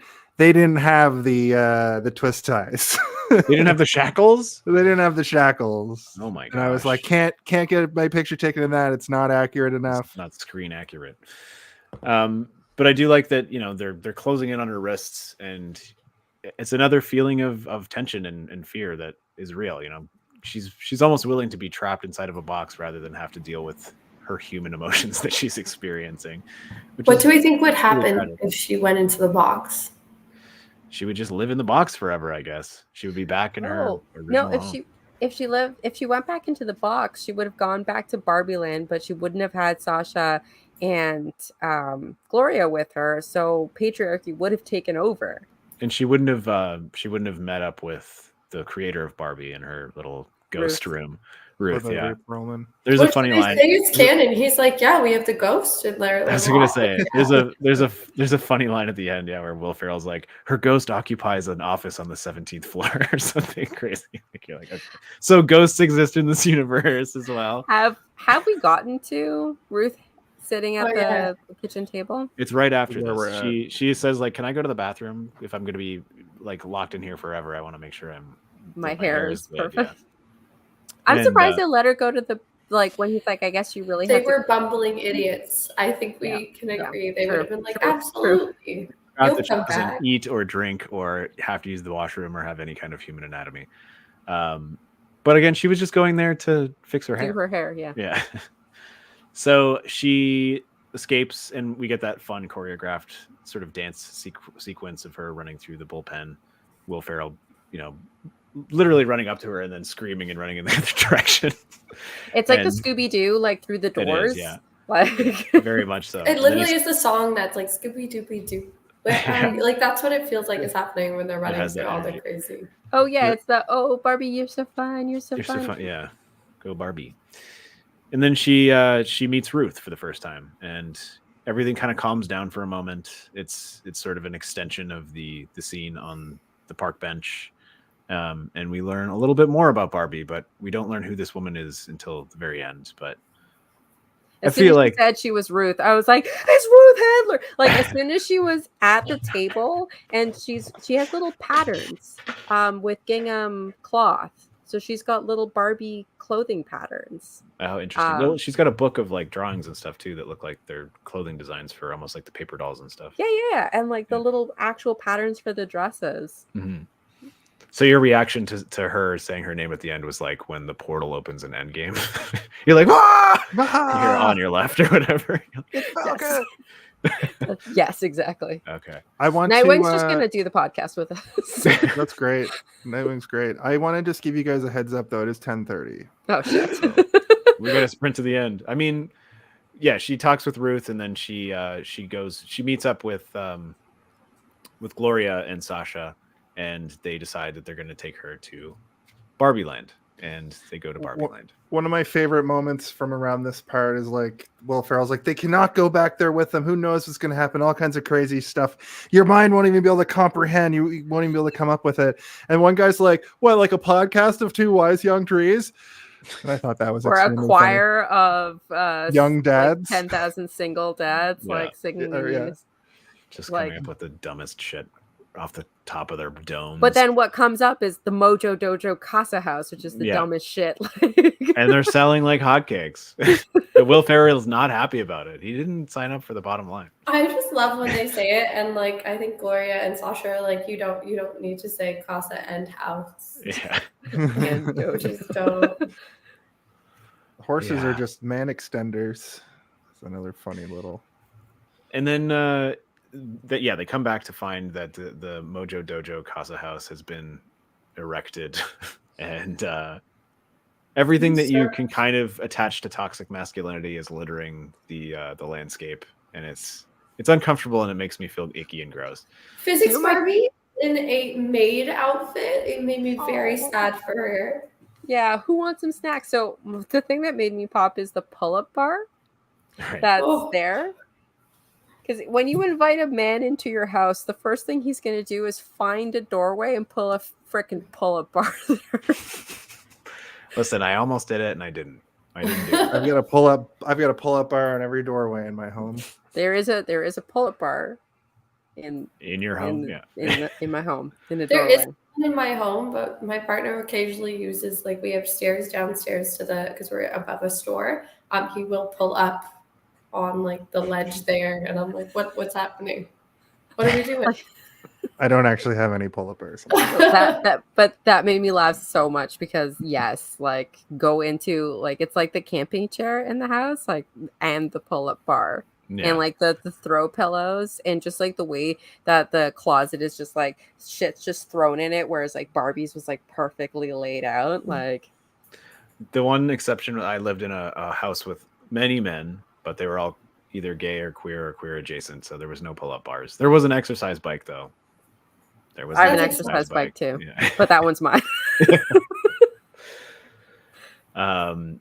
So they return to find Barbie Land in chaos, and the Kens have taken over, and they quickly go into a mode of retreat, and Sasha and Gloria decide that they're going to leave Barbie to this new terror that has been unlocked. But Barbie is retreating to Weird Barbie's home with all of the other sort of strange Barbies that live there, I guess. But when you're first introduced to Weird Barbie, she has all these assistants that are helping pull down the maps and everything. I'm like, who the fuck are these people? Who are these Barbies that are living up here with her?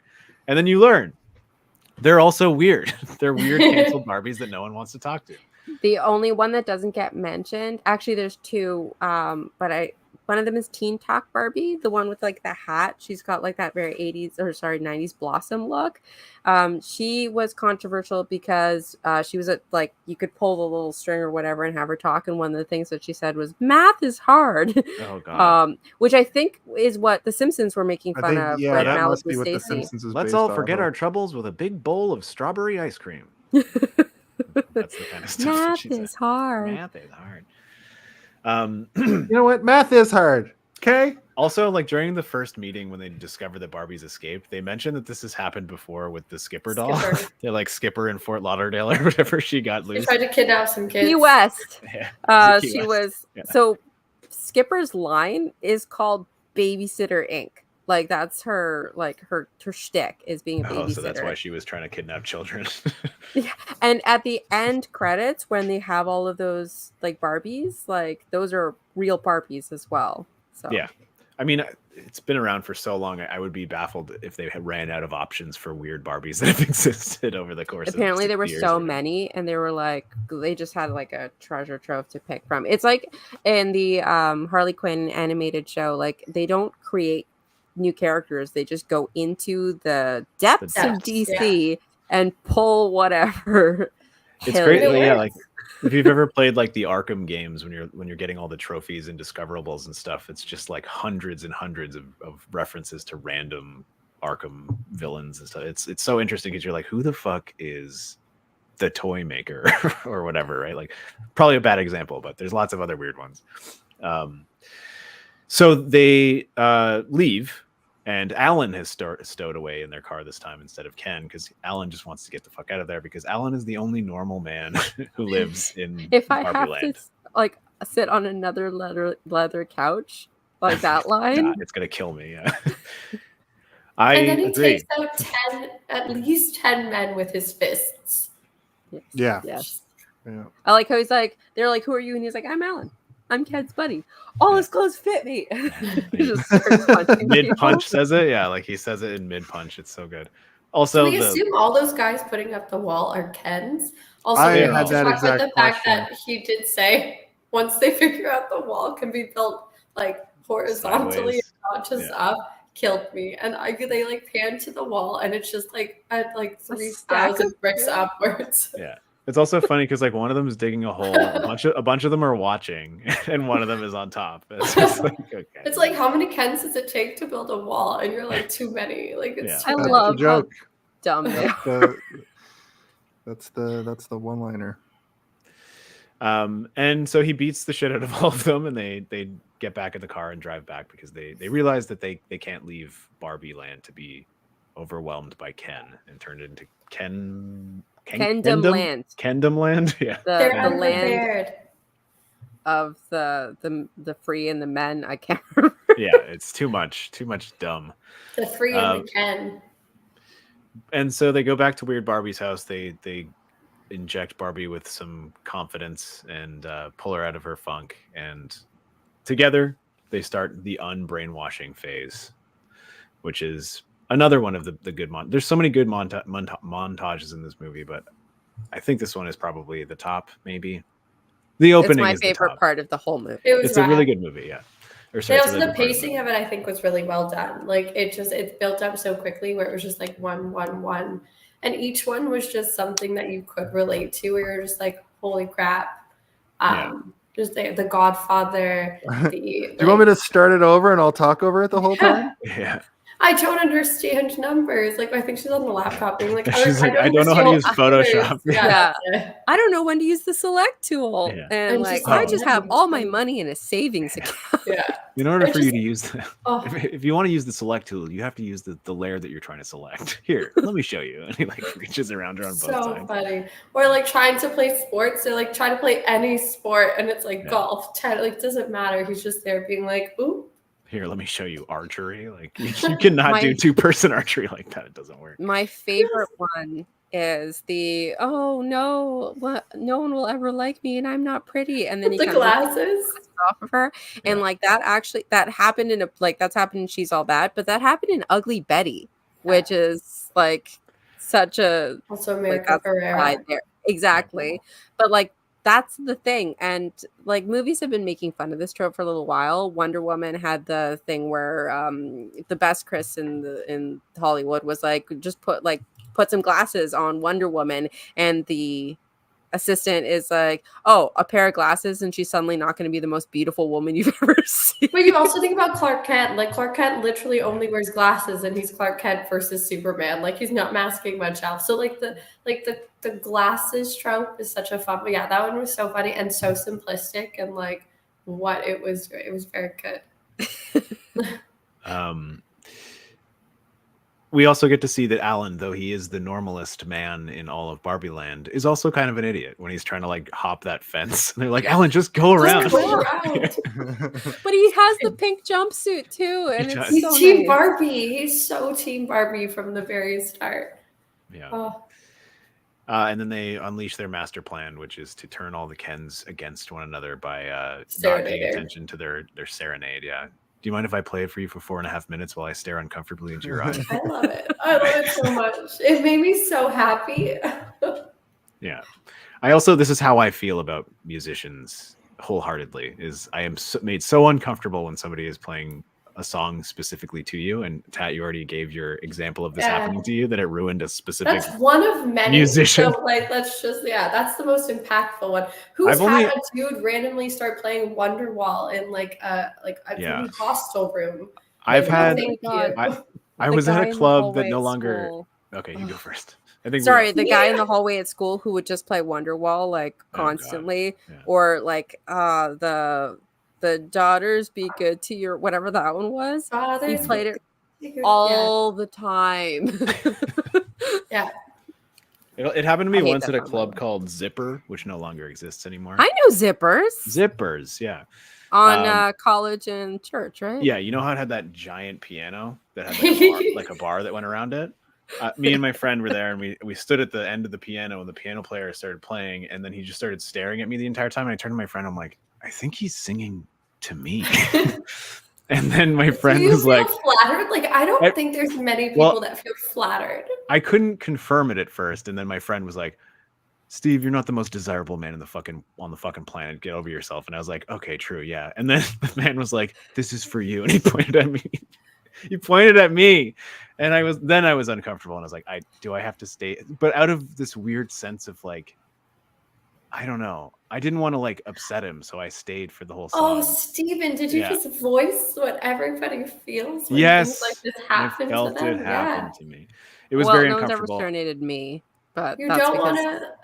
no. Sorry, like the one part of America Ferrera's speech that really didn't get to me was the like women twisting themselves into knots so that people will like them, and I'm like, I never try to get people to like No, me. That is that's literally not my a priority. everyday. My highest point of anxiety. I've like actually talked to people about this. I'm like, so you're not constantly concerned about like upsetting people in your space, like strangers on the Yeah. street, people in your home, and they're just like, no. I'm like, oh, that must be nice. Like you must actually walk to the subway station and like have a nice time. Like I don't know. Okay, so the anxiety of living is different.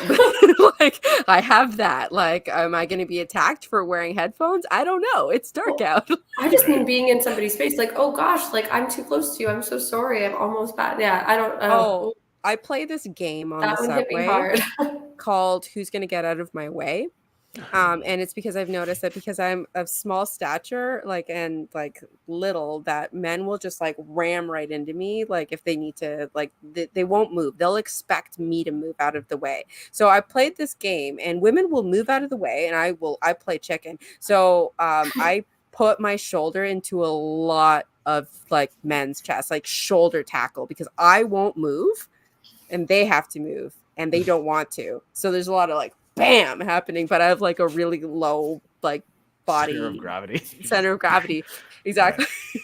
So I just like literally like shoulder check people all the time. There's a lot of guys out there with bruised ribs. just shouldering. So So yeah, Tatiana, that's a game I play I on think a I daily. should start. I think I should start just being like, who I can't. I already I Yeah. feel my heart beating. I'm like, no, that won't work. I try to make myself as small as possible when yeah, I'm in like public. don't notice me. I'm like, or like if a guy is man spreading, like I will sit beside him and I'll take my backpack and drop it on his leg, and then he'll usually like move.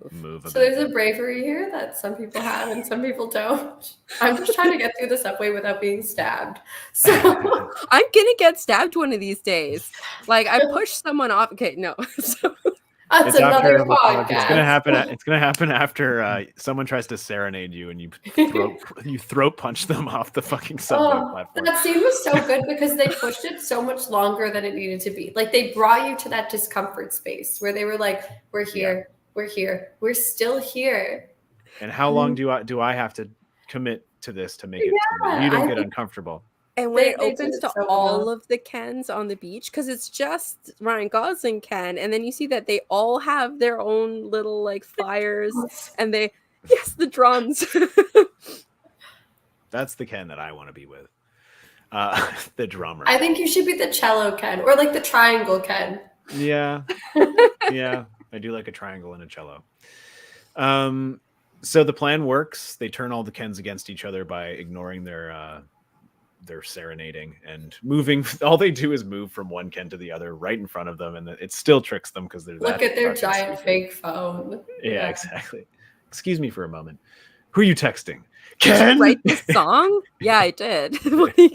They're all playing the same song. And then the Kens decide that they're going to go to war. Yeah.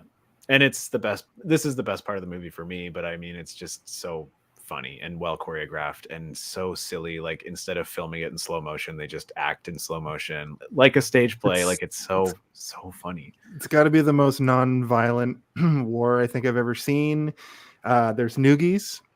At one point, Ken simply opens his shirt to show his pecs, and a guy goes flying. Yeah. However, the businessmen from Mattel do show up, and one of them gets shot with an arrow. And he's like, "Is there and real weapons?" After. He gets injured. Yeah, it's because Dr. Barbie's not there to heal everybody. It was an absolutely amazing scene. Like that entire war was so perfect. Like to get into the song starting and then everybody moving in slow motion, and the like even before they're like, we don't have guns, and he's like, we'll use the lacrosse sticks and the blah blah blah. Like, and beach offs. Yeah, and beach offs. And like again, the sound design is so well done here because they don't really pull any punches, and they use horse sound effects, they use sword sound effects for everything, and it's perfectly edited, and it's so funny. And then sorry, that's an amazing comment. Sorry, that is absolutely correct. Yeah, exactly. and they like, it's one of those scenes where you can just watch over and over again and kind of just pull a specific segment of the screen to watch for the entire duration, and you'll see something new each time you watch it because there's so much happening. Giving mouth to mouth to his hobby horse. To the hobby horse, yeah. Also, they have hobby horses. Like they don't have real horses in that world. And the boats with the horse had On like the swan boats that used to be at Ontario Place before. Yeah. And then there's like the two Kens who are just dancing with each other the entire time throughout the fight. Like they're always somewhere in the frame, in the background, just like having a serious, like, it's almost like a tango that they're doing together, right? Or their hands it is touching. a dance. Yeah. But and then it's Steven and Ryan finally get together, and then they hit, and it goes to a black and white, like da da da da da, like absolutely incredible. Where it's like this like sort of synth wave, jazzy music, and then we get like video. Yeah, and then all the Kens give him a kiss, which is really nice and funny, and I'm like, oh, I'm really happy that happened because I know it probably pissed somebody off who was watching this movie. And by at the end of that, like they were all on the same side. Like somehow they warred and then danced their way to be like, oh shit, we forgot to vote. We forgot to vote. Which is also a Simpsons like joke. Like it's a joke that's been done before, but it's never not funny when people are so stupid that they get distracted by something and forget to pass a law. I think the Simpsons version of the joke is like, they're voting to legalize marijuana, and they hold a rally, and they're all at this rally to legalize marijuana, and then they realize that the day to vote was the day before, and they're like, oh man, we spaced on the date. Yeah. But that was a really satisfying moment for me, though, when the Barbies do go and vote back in to return Barbieland to Barbieland, and then that cheerful music and everyone's in these outfits and dancing. I was just like, relief. Yes, if we all worked together, we could do this. Like, that was the vibe, right? Like, if we all worked together, like, you could end this. You could do this. It's there. Conservatives tried it a couple years ago. It didn't really pan out for them. They did. But they were the ones fighting on the beach. That's yeah. It is also satisfying to see those like horrendous horse banners being pulled down in the Supreme Court and like everything being returned back to normalcy. We skipped over it, but like the television montage of all the Kens having their different afflictions within the world is pretty great as well. We don't need to focus on it. I just like it. I just wanted to mention it. Also, they started winning Nobel Prizes for horse. I think. Horse, yeah. Like, it was beach and horse, and I'm like, guys, these don't even exist. And their acceptance speeches are not speeches. They're just kind of like knocking over microphone stands and showing their pecs and stuff. Yeah. Whereas the Barbies at the beginning of the movie were like, I wrote a book and I deserve this medal. Mm-hmm. Yeah. I have a Nobel Prize in physics. So why am I in this outfit? Or what am I wearing? Yeah. I would never choose this because you're a physicist. Would you like some pants? Yes. Yeah. So we've essentially reached the end of the movie where the Kens once again try to confront the Barbies, but the Barbies have put everything back to normal. And then we get our Ken and Barbie moment where Ken basically reveals that he's just a bag of insecurity and doesn't know. He lost interest when he realized patriarchy wasn't about horses. Killed me. I was like, wow. So you've just been blustering. You're just like, I've gone too far. I have to just keep going. Yeah. A lot of people have an issue with Barbie apologizing to Ken. Oh, shoot. Yeah. I can see that, but I think that in the context of the movie, it's important for her to apologize to him because he is showing genuine remorse for his actions and in a way apologizing to him. But I mean, I can understand why people would be upset as well and want her to just kick him off the dream house and be like, get the fuck out of here. But I think having empathy for someone, I think that was a big thing. Like, even at the beginning, I can't remember which character said it, when they were in the Supreme Court, and they're like, I have emotions and I'm able to express them, and it doesn't take away from like my power in any way. And I think in her apologizing to Ken, I think it was kind of falling back to that, which is just like, you can feel empathy and understand that like you are sorry for the situation this person's been put in as being like this addition to you. It doesn't mean that you are taking any blame for the actions they've done. You're not forgiving them for the actions they've done, but like, but you're sorry they feel bad. Yeah, it doesn't take away. Like, I think empathy is a huge thing. I think it's important to have for people. I think that is what makes us human in a huge way. So I appreciated it. I do understand maybe the feeling of being like, you shouldn't have to apologize for a man's behavior, but I don't think that's what she's apologizing for in that. I think she's apologizing for like the situation that both of them were put in, and the fact that they like kind of fell into it for so long before one of them kind of stood up and was like, I don't want to do this. Like, I don't want to be in this anymore. Yeah. Well, I think it's because like the what I've heard, like I agree with you. What I've heard with is that Ken takes place of like the trope patriarchy, the guy, which like allows for a man to like have this redemption arc, and patriarchy is no longer a thing because it's like it's that simplification, that thing that we were talking about. And he like brainwashed her friends and stole her house and all of the things, and she shouldn't be apologizing to him because he did all of that. I can understand that, but then I was thinking about it, like I was muddling over this, and I still think about like this lives rent free in my head. But the reason I didn't like the apology at first is because I want to live this power fantasy where women rule the world, because that's so different from what we exist in, right? So I want to live in that fantasy, and I don't want her to apologize because I want her to be like, okay, go away now, I don't know where you live. Like, that makes me feel good. That's the power fantasy. But if like in the real world where we are in patriarchy, like if I had been in that situation that Ken was in, no matter what he's done, like I would want someone to apologize for treating me like garbage, right? Like, imagine if men apologized to you more for everything that you have gone through for being a woman. So that's kind of how I like turned it around in my head.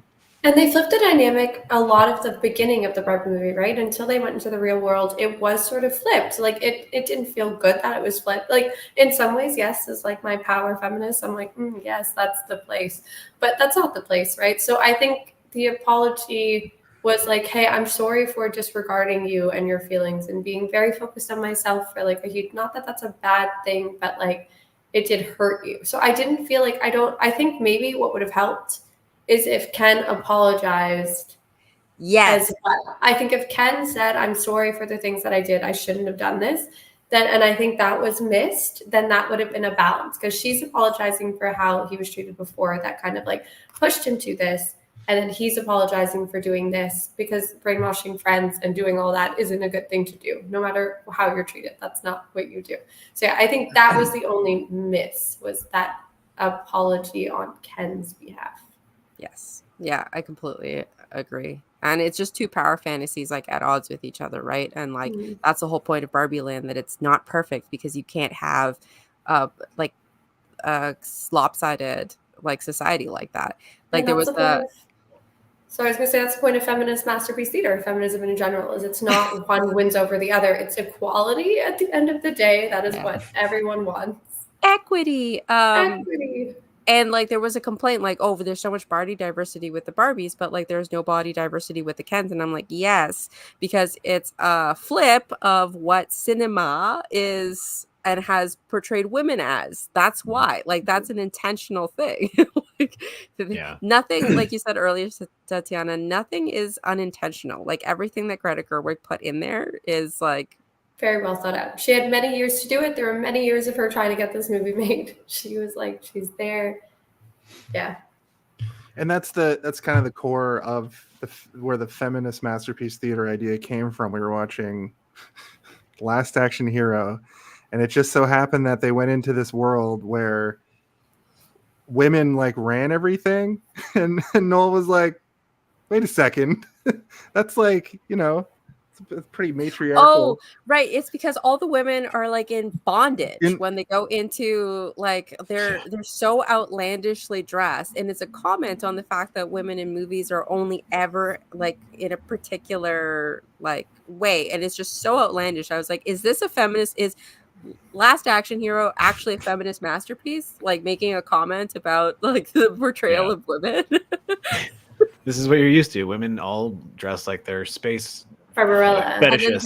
The boy is like, no, this isn't the real world. Look at the lady who's working at Blockbuster. Yeah, that's not what Blockbuster employees look like in the real world. Yeah. I kicked off a whole month. True. I think it's a good month. You guys have done good movies. Yeah, and like honestly, it's funny because I love your intro.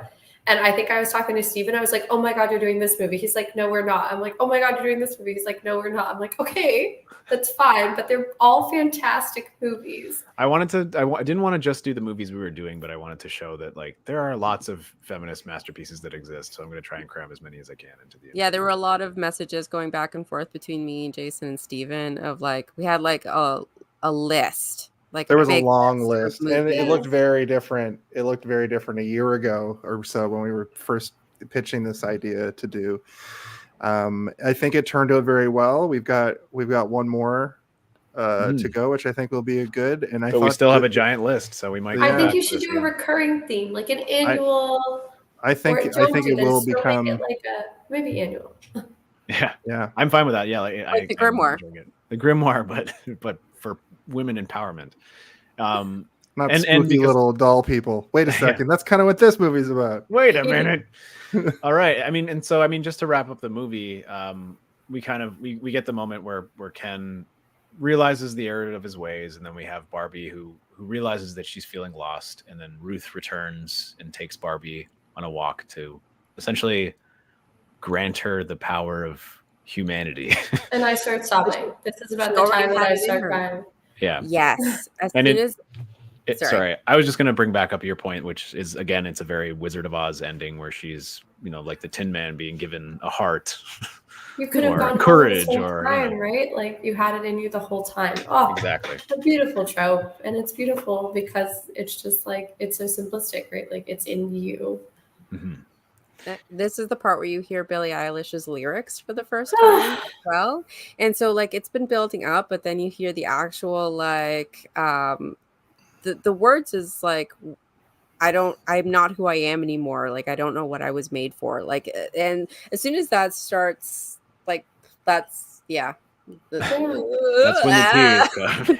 Also, like, there's a point, I don't think they play it in this actual movie, but in that song where it says, like, don't tell my boyfriend it's not what he's made for, kills me because I'm like, oh, like, think about all, like, those feelings you keep inside because you're just like, I don't want to come across as, like, XYZ. Like, oh, beautiful song, absolutely incredible. I think the moment they turned it to Billie Eilish, who has done a song for James Bond, to be like, hey, this is what we're trying to get across, and, like, her and Phineas, as they do, fucking knocked it out of the park. Just made magic.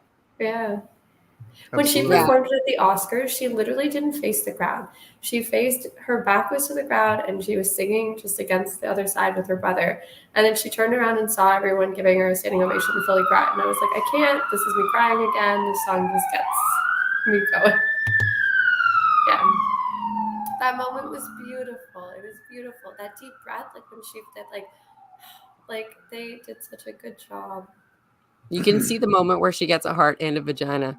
Yeah. At the same time. And it's beautiful. That's puberty. Her boobs should have grown. Like that's Yeah. Should've gone yes. with this. Oh, man. The costume design changes significantly for her, and she's in that yellow dress, and we've never seen her in that silhouette and that color pattern with her hair in that particular way in that moment.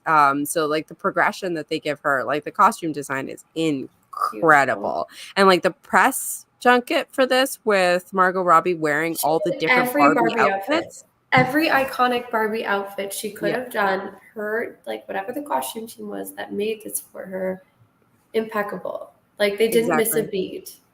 And that's what the strike, they had to cut it off early. There were more outfits to be seen. But then Billie Eilish also wore a Barbie inspired outfit at the Oscars. So like it's all there. Like it's a fashion doll. Like it's all there. So just use it. Take it. Right. Do we think that people are going to try and do? I feel like, you know what? I don't think that's sorry. The question's in my head. I'll get to it in a second. I feel like people have been trying to push children's movies, things like that, into an adult space. I think we've seen it a very long time. I think it's generally been like it's a mix, right? Some of them really work out, some of them don't. I feel like what's one that we just saw recently, like Avatar came out. Not that they're trying to make it adult, but trying to push it into a new audience. And I think Barbie's such an like He-Man as well. They did like a new animated He-Man show. Personally, I never watched He-Man as a kid. I really liked the TV show on Netflix. I was shocked. I was like, am I a He-Man fan now? Like, did this happen? But like I think Barbie was one that's so iconic and doesn't have a huge story base to pull from. So I think such a cool they also did a Winx Club television show. I don't know if anyone was young enough to watch but it was like a dark reimagining. It was so bad. Also think Riverdale. Like they did Riverdale. Riverdale was a comic book I used to beg my mom to let me buy in every Walmart we'd go to. And they made it like a dark thing. So like I think Barbie, because it didn't have like a consistent like comic book or story or TV show to pull from, like this reimagining of it and being like, hey, what does Barbie represent? What did it mean to little girls growing up? And what can that mean to them? And what message can we send as an adult? I think they did an absolutely brilliant job. And I think it was something that like people understood no matter what age they were at. Like I think you could have that kid sitting next to you in that theater and they're kind of like getting a little bit of a message, even if they're not understanding it fully. And I think their brains are very young and easily. She really had to pee really badly for most of the movie. And her mom's just like, we cannot leave. Mad anxiety. Like I almost went to the mom and was like, hey. But anyway, not to like that was such a beautiful thing you just said. And then I'm like, the kid had to pee. The kid probably was there being like, wow, Barbies. No, the kid's just like, I need to pee and my mom won't let me leave this today. I'm kind of stuck on gritty Barbie film noir gritty reboot right now. So. Like they didn't go with that. And I think like this is the gritty reboot does not fit for this. Like the It's time called period that we're Furiosa, guys. in- Go Yeah. watch Furiosa. I haven't watched it yet. I'm very excited to do so. So, just some key facts. Adults have now become the largest toy buying demographic, thanks to people my age who have extended, like millennials. We just buy toys, so it's us. Yeah, a lot of us Like- are not having kids anymore, so we just buy And we toys for have ourselves. money to spend now. Yes. Like I spend it on my dogs and I spend it on myself. And that's Yeah. about it. No kids, expendable income. You've seen all the things that I've been pulling from all these areas, but like this movie couldn't have landed at a better moment for our generation. I think like we're all right primed for that, because it was mostly like people our age, I think, who were really enjoying it and really like holding on to it. Something about that lightning in a bottle. I don't know. There was another We're point that I was going to also, make. I found out recently, I was at a work conference last week. So fun. It's partially why my voice is gone now. Wait, I was at a work conference last week too. We'll go offline on this one. Do we work in the same place? That'd be very funny. But I found out last week that millennials are also the majority of the working population right now. So we are taking up the most buying power at the moment as well. So I think that we are intaking the most. We are putting out the most. We're also meant to be the shortest amount of the shortest and any time before us, like whatever the generation after us, they're going to take over that real fast, because that's just the way the world works now with population growth and exponential growth. But yeah, so I think this hit the best because like we did play Barbies as kids. We did play all of this as kids. We have had to go through a lot of fun little changes and kind of adjustments. So yeah. We've held on to our childhoods more because like before it was like we you got a look younger 401k. as a group. We do. Like it's just a consistent thing. Like we look younger than the generation under us. I don't know. And I'm only 24, so. Oh God. Yuck. One of the things that America Ferrera said in one of the interviews for this was that playthings for women like end when you're a child. Like you are not allowed to take your childhood toys into your adulthood, whereas men get to take their childhood toys into adulthood. Like you have video games, you have like you have man caves. Like there's you're allowed to stay in like you're allowed to continue playing. And then you look at these like directors like J.J. Abrams or the guys who were just like that guy who I hate with the hat who runs all of Star Wars now, how his whole thing is just smashing toys in the sandbox. Who is this? What? Who is this? What's his name? Dave Filoni? That fucker. You hate him? I do. Okay. You can't resurrect Darth Maul. Okay, so that's a different That's okay. That's a different podcast. I'm just trying to understand if you hate it. I'm sure he's a nice guy to get a beer with, but that's not the point. But like these guys played with their toys in the sandbox and then continue to be able to play with their toys in the sandbox. Like whereas like women, you become a mother, you have to drop all the things that you used to play with. That's not your job anymore. That's not your role. You don't have time for yourself. You have to have a job. Oh, am I giving this speech now? This is America Ferrera 2.0. Let's do it. So that and I You think have that to this, act like their mother, but not be their mother. It's just all there. but yes, you have to have like a career and you have to have children and you have to take care of the home. And you like, can't complain about having to balance the two. Yeah, Yes. it's a lot. And the thing about like when do you have time for yourself there? Just Because us like now. men don't parent in the same way that women I parent. thought it'd be Like, funny to take Jason off. they for a call minute. it like co-parenting. Like is how's co-parenting. that? How is that Also, supposed to be a thing? It should just be parenting. Like you should already be co-parenting. You're not a girl dad. You're supposed to A be a dad father isn't to everyone. babysitting. A dad is just parenting. Trust me, this is a big thing. I remember learning about this was back to university, and it was like 10 years ago. So who knows if the stats changed? I hope they do. But just like the what are they called? Oh my gosh, the unpaid labor, and the Interns? difference in unpaid labor between women and men, which is like household things. Oh right. And the discrepancy is insane. It has always been insane. And it's this idea that like if a father takes on like a parental role, it is like a bonus, like it's an extra thing they're doing and it should be rewarded versus just like an expectation. Yeah, I think this movie touched on it in such a beautiful way. I loved it. I love that the dad was brought in this really silly way where you're like, I don't know if you're a good dad or bad dad, but like at the same time, like Si se puede. you're not here. We're also seeing like, I don't want to like extend your point beyond what you're doing because I think that you've made the point quite clearly, but like even just like in people who like friends of mine, siblings who are only 4 or 5 years older still are clinging on to the mentality that you guys have just illustrated very clearly. But people my age, which are not even that, there's not that big of a gap, they're changing, and there is a big difference now. A few of my friends they're starting to have children, and it's not the same as it was, and it's nice to see. You know, like my friend, one of the friends who's been on the show a few times now, he's just stay-at-home dad, and his wife is a professor, and it's like, no, I'm just gonna do this as long as I can because I want to make sure that I'm there for my children. I think there is a reversal happening, at least slowly, for people our age, because we understand it and we see it, and we saw what our parents raising us in that sort of stringent and outdated mode of parenting did to us mentally and emomonally. It's not the greatest. Therapy, yeah. Yeah, I've already me and Madison have had the talk a lot about it, and while we don't have kids now, there is, you know, a possibility, and I absolutely would be a stay-at-home kind of child rearing, take care of business at home dad, and Madison would be the primary breadwinner. Not that she's basically not already, you know, like I get to do my dumb job while she has the, you know, pants job. Well, I live in an extremely gendered household where I am not the breadwinner. I make women dollars in the home. There's a pull-up bar, and I'm the opposite. And dolls everywhere. I currently have a stay-at-home partner. I call him my stay-at-home husband. I love it.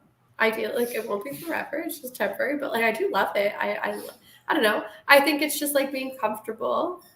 I feel like our generation's just comfortable with just being like there's no gender norm. It's not like one versus the other. And it is like, just like you work together because you're partners in this life and you're choosing to be partners in this life, and you want to make sure that like your space is running the way that it should. So maybe I'm in this space now, but maybe like a year from now we switch because like circumstance makes that the case. I've kind of recently just I don't want to get too far into it, but I really recently sort of confronted my, you know, man-child tendencies and what it means to not let everything fall to my woman partner, you know, and I was kind of blind to it for a very long time.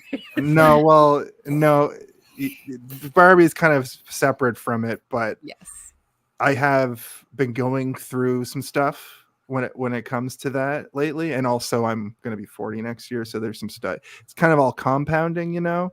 And this movie has hit me in a weird way, and this conversation has really added to all that, and it's growth, you know. But it is a lot that I don't think men who are in my age group really confront.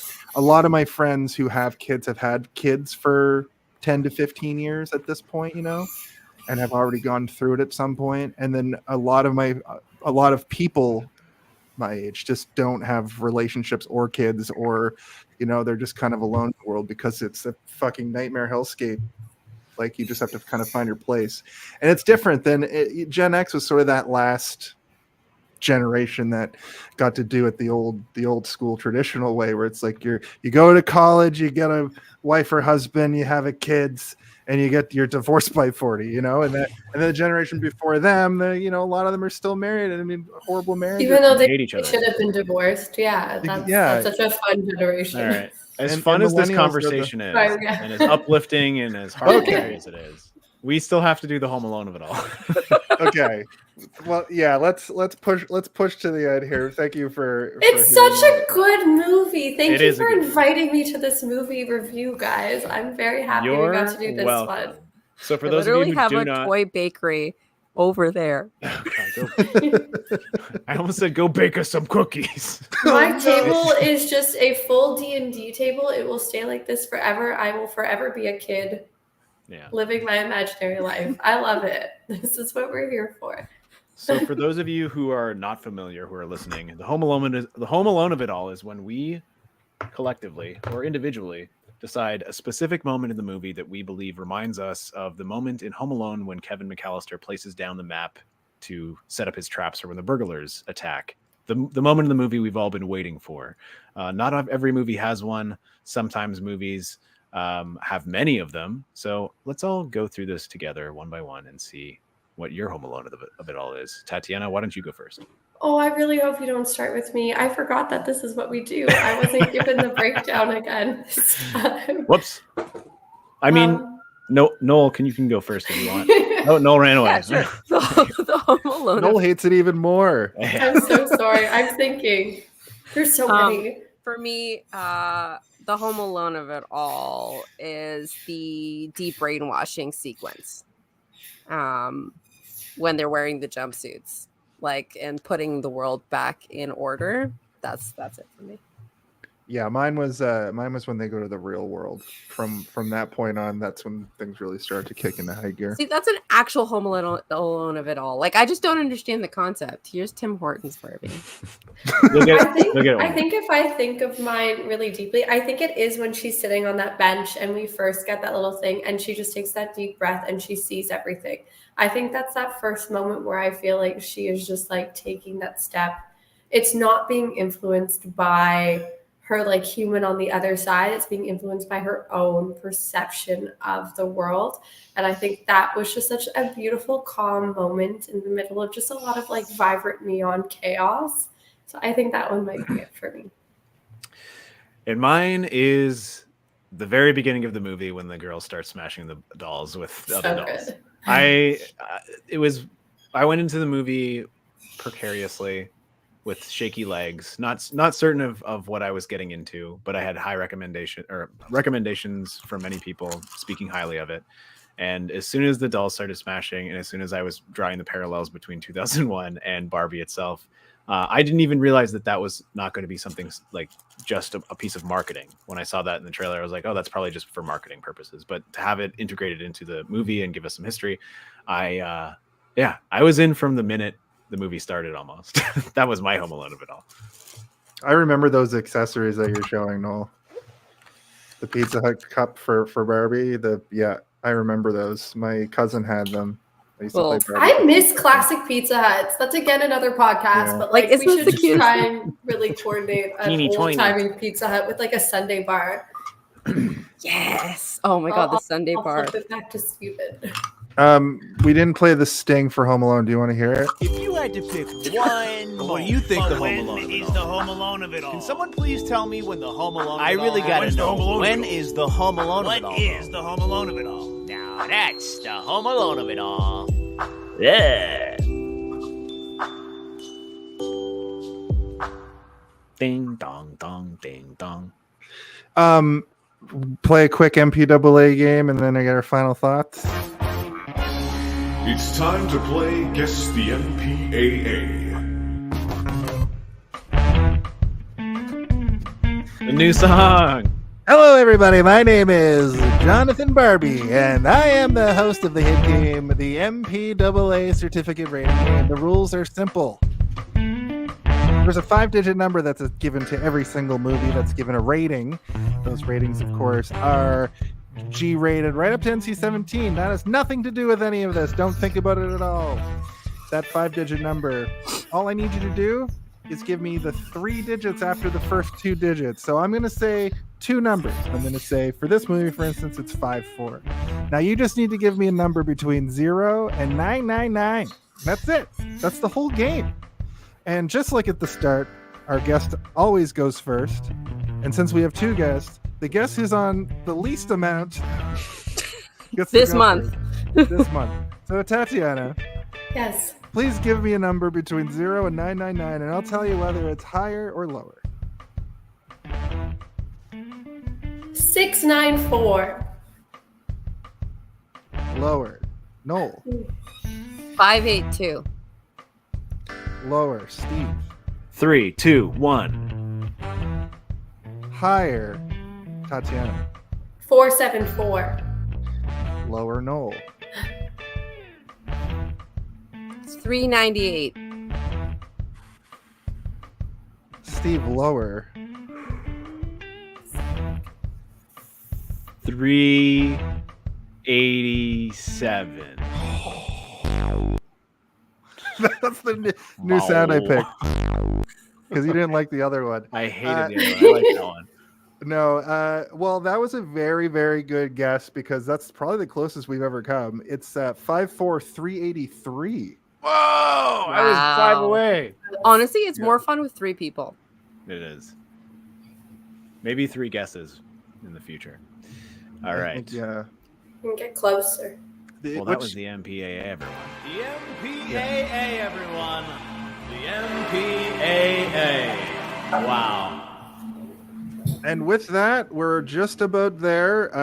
Tim, I gotta show his comments on this because he loves the MP. This always kills me. Wow. We basically gave our final thoughts for the last half hour, so we can probably keep this pretty tight. Just like I said at the start, give your final thought on the film. That's dope. And it seems like it's too big for a Barbie, but it has real cassettes. It's a giant boombox. So Tatiana, give your final thoughts, and if you have a rating that you'd like to give the movie. It's time. 100%. I think my rating is 5 Barbie, mainly because it sounds close to Hi Barbie. But I think final thoughts. I think it's a great movie. I think it is a fun movie. I think people who don't want to watch it are maybe holding on to some outer opinions, and maybe they should just keep those quiet and give it a try. So yeah, I think that it is something that I think everyone should just give a watch. It's not like it's trying to give you this punch in the face message. It is just, a little bit. But I think Final Thoughts is just, it was fun. It gave a little message, and I think Greta Gerwig is an incredible director, and I'm incredibly excited to see what she gets to do next. Fantastic. Thank you. I need to have this applause sequence in my meetings, so if you could send that to me every time I speak in meetings at work, I will just put that on. I can do that. I think all of us should have that. Noel, what are your cat's final thoughts on the film Barbie, starring John Barbie, the host from the MPAA rating game? I love this movie.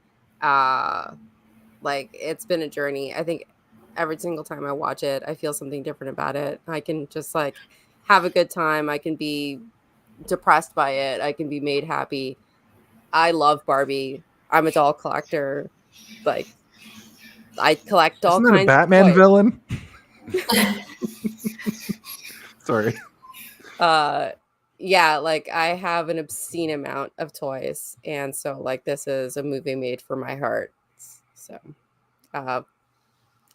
it is 5 Barbies out of 5 Barbies, or 5 things that Mattel made out of, I don't know, whatever. Lucy, what do you think? Yeah, good.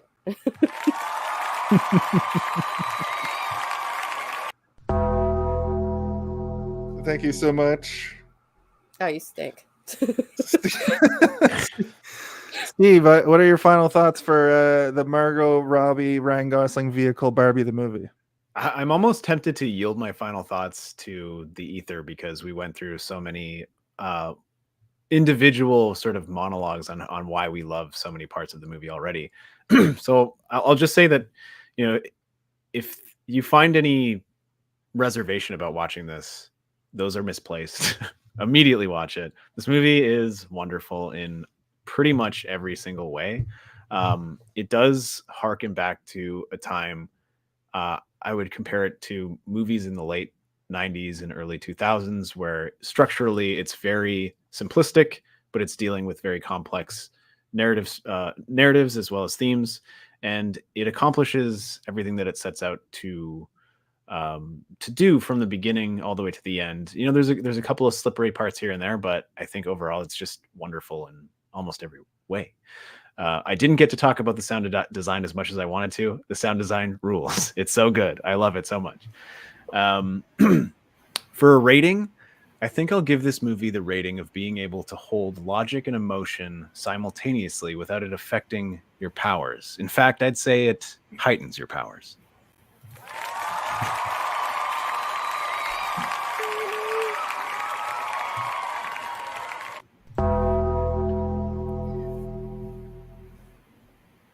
Yeah, I'm with Steve. I actually didn't write much for it because I knew that this would be like a talkier episode. Like there's more to talk about on a grander scale and a grander scope. So I basically just said that like it's a fun, funny movie that says the right things with a little subtlety, and it's one of the like there aren't very many family films that actively smash the patriarchy. So like I think everybody needs to see this. I think it's an important movie, as goofy as it seems like it would be. There's just something about it that gives you medicine with a spoonful of sugar, helps it go down real sweet. But when you sit around and think about it, it's kind of a dark movie. It is kind of a gritty Barbie reboot, like subtextually. Yeah. Great, colorful, fun movie on the surface that highlights a lot of gender issues. The spoonful of sugar, I give it a 4 out of 5, hard 4 out of 5, and I simply give this movie a sublime. Yes.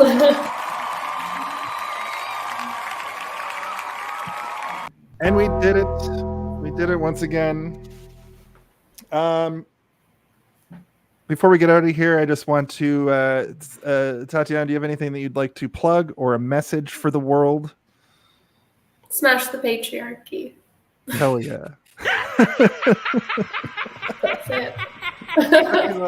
Chucky's all for that. How about you, Noel? Noel Barbie? Yeah, I have a podcast called Stick Taps and Stitches. It's a hockey podcast. We're almost at the end of the Stanley Cup final, so that'll be really exciting. And then we do movies in the summer. We do hockey movies. But my actual plug is lean into your weird shit, people. Like if you collect toys, if you like Warhammer, if you like random shit, just like don't be afraid of it. Everyone's always afraid of being themselves and pulling a whole bunch of what they are to the real world because you're going to get judged and you're going to get all these things. Well, fuck those people. Like you have an inner child and it's your current self. So play with your toys. I absolutely love that. Nurture that baby. I feel the same way. Steve, what do you got? Or else. Or else.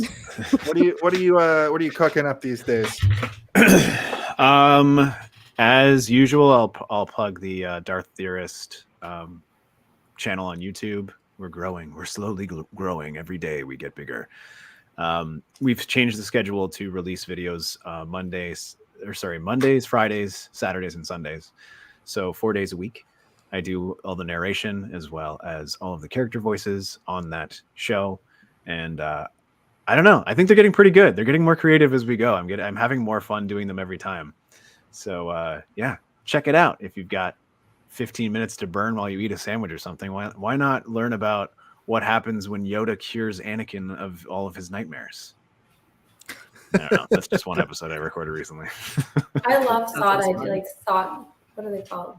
Thought project. Like when you actually think through a random question. Yeah, that's basically the concept. Is Yeah. we come up with like a very broad concept, and then we run down a narrative and basically just write sort of like a miniature fan fiction for what would happen if that occurred. It's fun. Darth Theorist Nights, where you do the real fanfic. Oh yeah. And then Obi-Wan said, "What if Jar Jar Master, where are your robes?" Yeah. How does Yoda pleasure himself? Like, I don't... What's he got? I don't know, but I know the noises he would make. Love sloshing. I would like to just shout out this podcast. Go watch it, listen to it. You can find us on all social media. I am hosting a professional wrestling event tomorrow night here in Toronto called Super Kick Pro Wrestling. In addition to that, every week we use White Bat Audio as part of our show. So go seek him out on YouTube. And also, we are launching a new podcast. It's called That's a Different Podcast. Each and every week, we'll talk about tangented stuff on this show. No, okay. Impossible. There's no time limitation on tangents. Put that on the paywall. Like, if you sign up for our Patreon, you get access to content Noel's of the notes. content. Yeah. You get to see the way our brains work if we really don't have a schedule. Dear Lord, that's my brain all the time. ADD's a real bummer. But if But I guess with that, there's one weekly question, okay, that we ask each and every week. Okay, you following me on this? And I I would like now for one of our guests or both to please ask that question. Hey, did you see this one?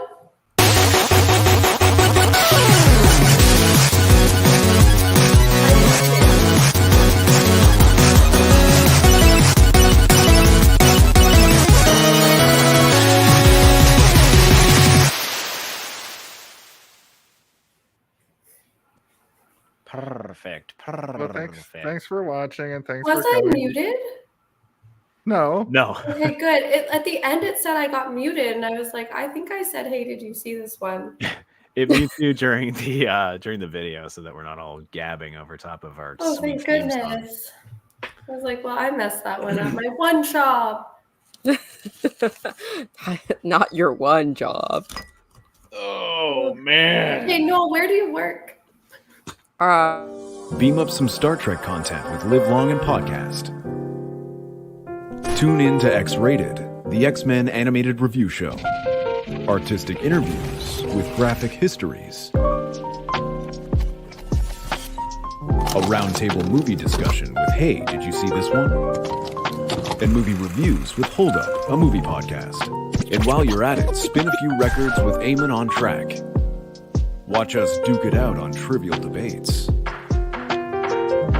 And let's chat about TV with the Super Mater Brothers. It's all here on the United Federation of Podcasts.